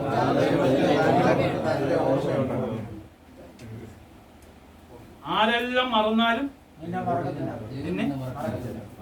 ഒരു MBBS പഠിക്കുന്ന പയ്യൻ കഴിഞ്ഞ മാസം ഒരു അപകടത്തിൽപ്പെട്ട്, അവന് മിടുക്കനാണ്, അവന് 4 ലക്ഷം ലൈക്കൊക്കെ ഉണ്ട്. പക്ഷെ അപകടത്തിൽപ്പെട്ട് ICU വന്നപ്പോഴേ ഈ ലൈക്ക് അടിക്കുന്നവന്മാരും ICU. അപ്പോഴാണ് അവൻ യേശുക്രിസ്തുവിനെ കാണുന്നത്. അവന്റെ അപ്പനും അപ്പൊ പറഞ്ഞു, ഇനിയിപ്പോ 4 ലക്ഷം പേര് വേണ്ട, ഇനി ക്രിസ്തു മാത്രം. നിന്റെ കൂടെ ഫോളോവേഴ്സും ലൈക്കുകാരും ഒന്നും നിന്റെ കൂടെ, നിന്നെ ഓർക്കുന്ന ഒരുവൻ മാത്രമേ ഉള്ളൂ. അതുകൊണ്ടാണ് സാധു കൊച്ചു ഇങ്ങനെ പാടിയത്. അപ്പനും അമ്മയും വീടും ധനങ്ങളും വസ്തുസുഖങ്ങളും കർത്താവത്രേ, പൈതൽ പ്രായം മുതൽക്കുന്നേ വരെ എന്നെ പോറ്റി പുലർത്തിയ ദൈവം മതിയെന്ന്. അത് മതിയെന്ന്, എനിക്കത് മതിയെന്ന്. സഹോദര, ദൈവമുള്ളവരെല്ലാം ഉണ്ട്. ഹല്ലേലൂയ. അപ്പൊ ഈ വചനം വായിച്ചേ, എന്താ വചനം പറയുന്നത്? ദാനിയേൽ പറഞ്ഞു, അങ്ങ് എന്നെ ഓർമ്മിച്ചിരിക്കുന്നു. വലതുകൈ ഉയർത്തി പറ, ഈശോയെ അങ്ങനെ ഓർമ്മിച്ചിരിക്കുന്നു.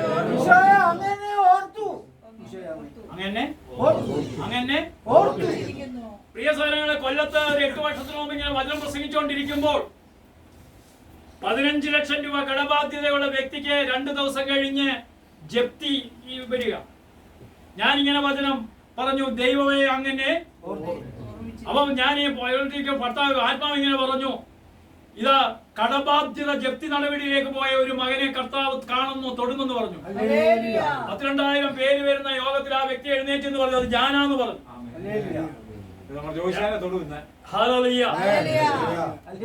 രക്ഷപ്പെട്ടെന്ന്. പ്രിയ സഹോദരങ്ങളെ, അങ്ങനെ ഒരിക്കലും ചെയ്യാത്ത ഒരു സഹോദരന് ആ കടബാധ്യത എല്ലാം വീട്ടിൽ കൊടുത്തു. പ്രിയ സഹോദരങ്ങളെ, ദൈവം നിന്നെ ഓർത്തെങ്കിൽ നീ എന്തിനാ വേദനിക്കുന്നത്? സിംഹക്കുഴി കിടക്കുന്ന ദാനിയേൽ പറയുവാണ്, അങ്ങനെ പ്രിയ സഹോദരങ്ങൾ, നിങ്ങളുടെ കാര്യം സിംഹക്കുഴി കടന്നിട്ടില്ലല്ലോ, ഉണ്ടോ? പക്ഷെ നീ സിംഹക്കുഴിയിലാണെങ്കിലും ദൈവം നിന്നോട് പറയും, നിന്നെ ഞാൻ ഓർമ്മിച്ചിരിക്കുന്നു. അപ്പോൾ ഹബക്കുക്ക് എന്ത് പറഞ്ഞു? അങ്ങേ സ്നേഹിക്കുന്നവരെ അങ്ങ് ഉപേക്ഷിച്ചിട്ടില്ല. അപ്പൊ ആ ഹബക്കുക്ക് പ്രവാചകൻ എന്താ പറഞ്ഞെന്ന് വായിച്ചാൽ ആദ്യം. അല്ല, ഹബക്കുക്ക് പ്രവാചകൻ ആദ്യം പറഞ്ഞെന്തുവാ? ഹബക്കുക്ക് വിളിച്ചു പറഞ്ഞു, ദാനിയേൽ ദാനിയേൽ, ദാനിയേൽ ദാനിയേൽ, ദൈവം നിനക്ക് എത്തിച്ചു തന്നിരിക്കുന്ന ഭക്ഷണം കഴിച്ചാൽ. അപ്പോൾ അന്ന് ഒറ്റ ഭക്ഷണമാണ് ഇന്നത്തെ വിശുദ്ധ കുർബാന. ഹല്ലേലൂയ. നിന്റെ ജീവിതത്തിന്റെ സിംഹക്കുഴിയിൽ നീ കിടക്കുമ്പോൾ നിന്റെ വേദന കാണുന്ന ദൈവം നിന്റെ നാവിലേക്ക് വരിക. ഹല്ലേലൂയ. അപ്പൊ ഈ അപ്പം ഭക്ഷിക്കുന്നവൻ എന്നെ ഓർക്കുന്നു, ഞാൻ അവനെ ഓർക്കും. ആമേൻ. കണ്ടോ? ക്രിസ്തുവിന് മുമ്പ് 600 വർഷങ്ങൾക്ക് മുമ്പ് ദാനിയേൽ പ്രവാചകൻ ഹബക്കുക്ക് പറഞ്ഞു, ഇതാ അങ്ങ് എന്നെ ഓർമ്മിച്ചിരിക്കുന്നു, നിന്റെ ദൈവം തന്ന ഭക്ഷണം നീ കഴിച്ചാൽ. ദൈവം തരുന്ന ഭക്ഷണമാണ് വിശുദ്ധ കുർബാന. ദാനിയേൽ പറഞ്ഞു, ദൈവമേ അങ്ങേ ഓർമ്മിപ്പിച്ചിരിക്കുന്നു, അങ്ങേ സ്നേഹിക്കുന്നവരെ അങ്ങ് ഉപേക്ഷിച്ചിട്ടില്ല. അങ്ങേ സ്നേഹിക്കുന്നവരെ അങ്ങ് ഉപേക്ഷിച്ചിട്ടില്ല. അങ്ങേ സ്നേഹിക്കുന്നവരെ ഒരിക്കലും ഉപേക്ഷിക്കരുത്. ദാനിയേൽ എഴുന്നേറ്റ് ഭക്ഷണം കഴിച്ചു. ഭക്ഷണം കഴിച്ചു. നിന്റെ ജീവിതത്തിന്റെ ഏത് പ്രശ്നങ്ങളുടെ നടുവിൽ നിന്നും നീ എഴുന്നേൽക്കും. അടുത്തിരിക്കുന്ന വ്യക്തിയോട് പറ, ഏതെല്ലാം പ്രശ്നങ്ങളുണ്ട് ഈ 2025 കഴിയുമ്പോ ഞാൻ എഴുന്നേക്കുമെന്ന് പറ. 2026 എന്റെ അനുഗ്രഹത്തിന്റെ വർഷമാണ്. എന്റെ മുട്ടുകാല് തളർന്ന് കിടന്നപ്പോഴേ കപ്പിലാവുള്ള അറ്റം വന്ന് പറഞ്ഞു, ബാക്കറ ഉണ്ടാക്കിക്കൊണ്ട് വരാമെന്ന്. അത് പിടിച്ചാ കഴിഞ്ഞ പ്രാവശ്യം ഞാൻ പറഞ്ഞു എന്റെ അഭിപ്രായം എന്നെ എണ്ണീപ്പിക്കുക. അത് കഴിഞ്ഞ പ്രാവശ്യം പിടിച്ച എല്ലാവരും കണ്ടത്. അപ്പൊ പ്രിയ സഹോദരങ്ങളെ, അങ്ങനെ എന്റെ ദൈവത്തിന് എന്നെ അറിയാവുന്നു. ദാനിയേൽ എഴുന്നേറ്റ് അർത്ഥം എന്നാ? ഇനി നിരാശപ്പെട്ടിട്ടൊന്നും യാതൊരു എന്റെ ദൈവം എന്നെ എഴുന്നേൽപ്പിക്കുമെന്ന് പറ. ഇന്നോ കണ്ട മിസ്രാമീനെ കാണത്തില്ലെന്ന്. ഇതെല്ലാം മാറുമെന്ന്. നിന്റെ ദൈവത്തെ ഇവിടെ നിങ്ങൾ ഈ ദൈവവചനം കേൾക്കാൻ വന്നിട്ടുണ്ടെങ്കിൽ, ഈ ദൈവവചനം നിങ്ങൾ ആത്മാർത്ഥമായി സ്വീകരിച്ചിട്ടുണ്ടെങ്കിൽ, നിങ്ങളുടെ ജീവിതാവസ്ഥകളിൽ നിന്നെല്ലാം ദൈവം മാറ്റം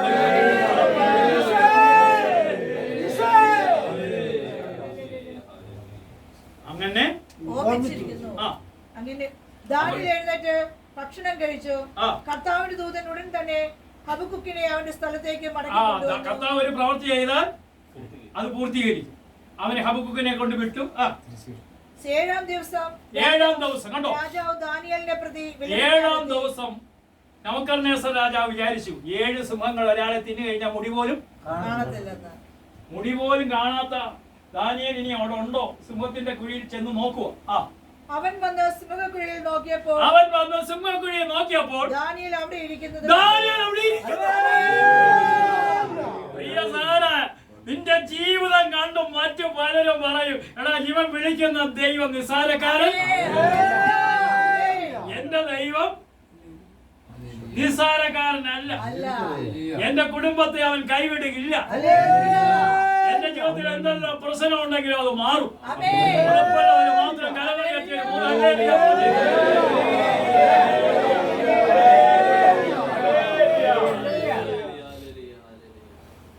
48 വയസ്സുള്ള ഒരു വ്യക്തി വേളങ്കണ്ണിയിലെ 42ാമത്തെ യാത്രയിൽ വന്നു. ബ്രദറെ, ഇനി വിവാഹമൊന്നും പക്ഷേ അവിടെ വെച്ച് പ്രാർത്ഥിച്ചപ്പോൾ നടക്കുന്നത് കണ്ടു. ഈ വ്യക്തിക്ക് 28 വയസ്സോടെ ഒരു MSc നേഴ്സോടെ ഒരു പെണ്ണിനെ കിട്ടി. അപ്പൊ ആളുകളൊക്കെ പറഞ്ഞു, 48 വയസ്സുള്ളതിലൂടെ പോയ ഇനി കുഞ്ഞുങ്ങളൊന്നും. ഇപ്പൊ 4 കുഞ്ഞുങ്ങളുണ്ട്.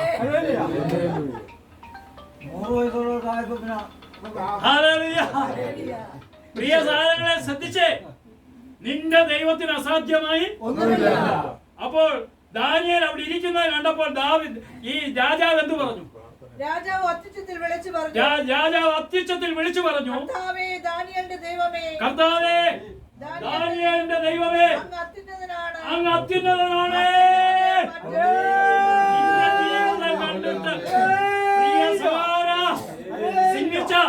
സിന്നിച്ചന്റെ ജീവിതം കണ്ടിട്ട് വിജാതിയൻ പറയണം, നിന്റെ ദൈവം അത്യുന്നതനായ ദൈവം. അവരുടെ കൂടെ നീയും തോളെ കയ്യിലിട്ടാൽ അവര് പറയുമോ? അതുകൊണ്ട് നമുക്ക് ചാടി എഴുന്നേറ്റ് ദൈവസന്നിധി ഒന്ന് പ്രാർത്ഥിക്കാം. കാര്യങ്ങൾ ഉയർത്തി ശ്രദ്ധിച്ചു പ്രാർത്ഥിക്കാം.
സ്തുതിയായിരിക്കട്ടെ. അടുത്ത പ്രാർത്ഥന ഇപ്പൊ തന്നെ അനൗൺസ് ചെയ്തേക്ക്. ആരാ ഏറ്റെടുക്കുന്നു? അടുത്ത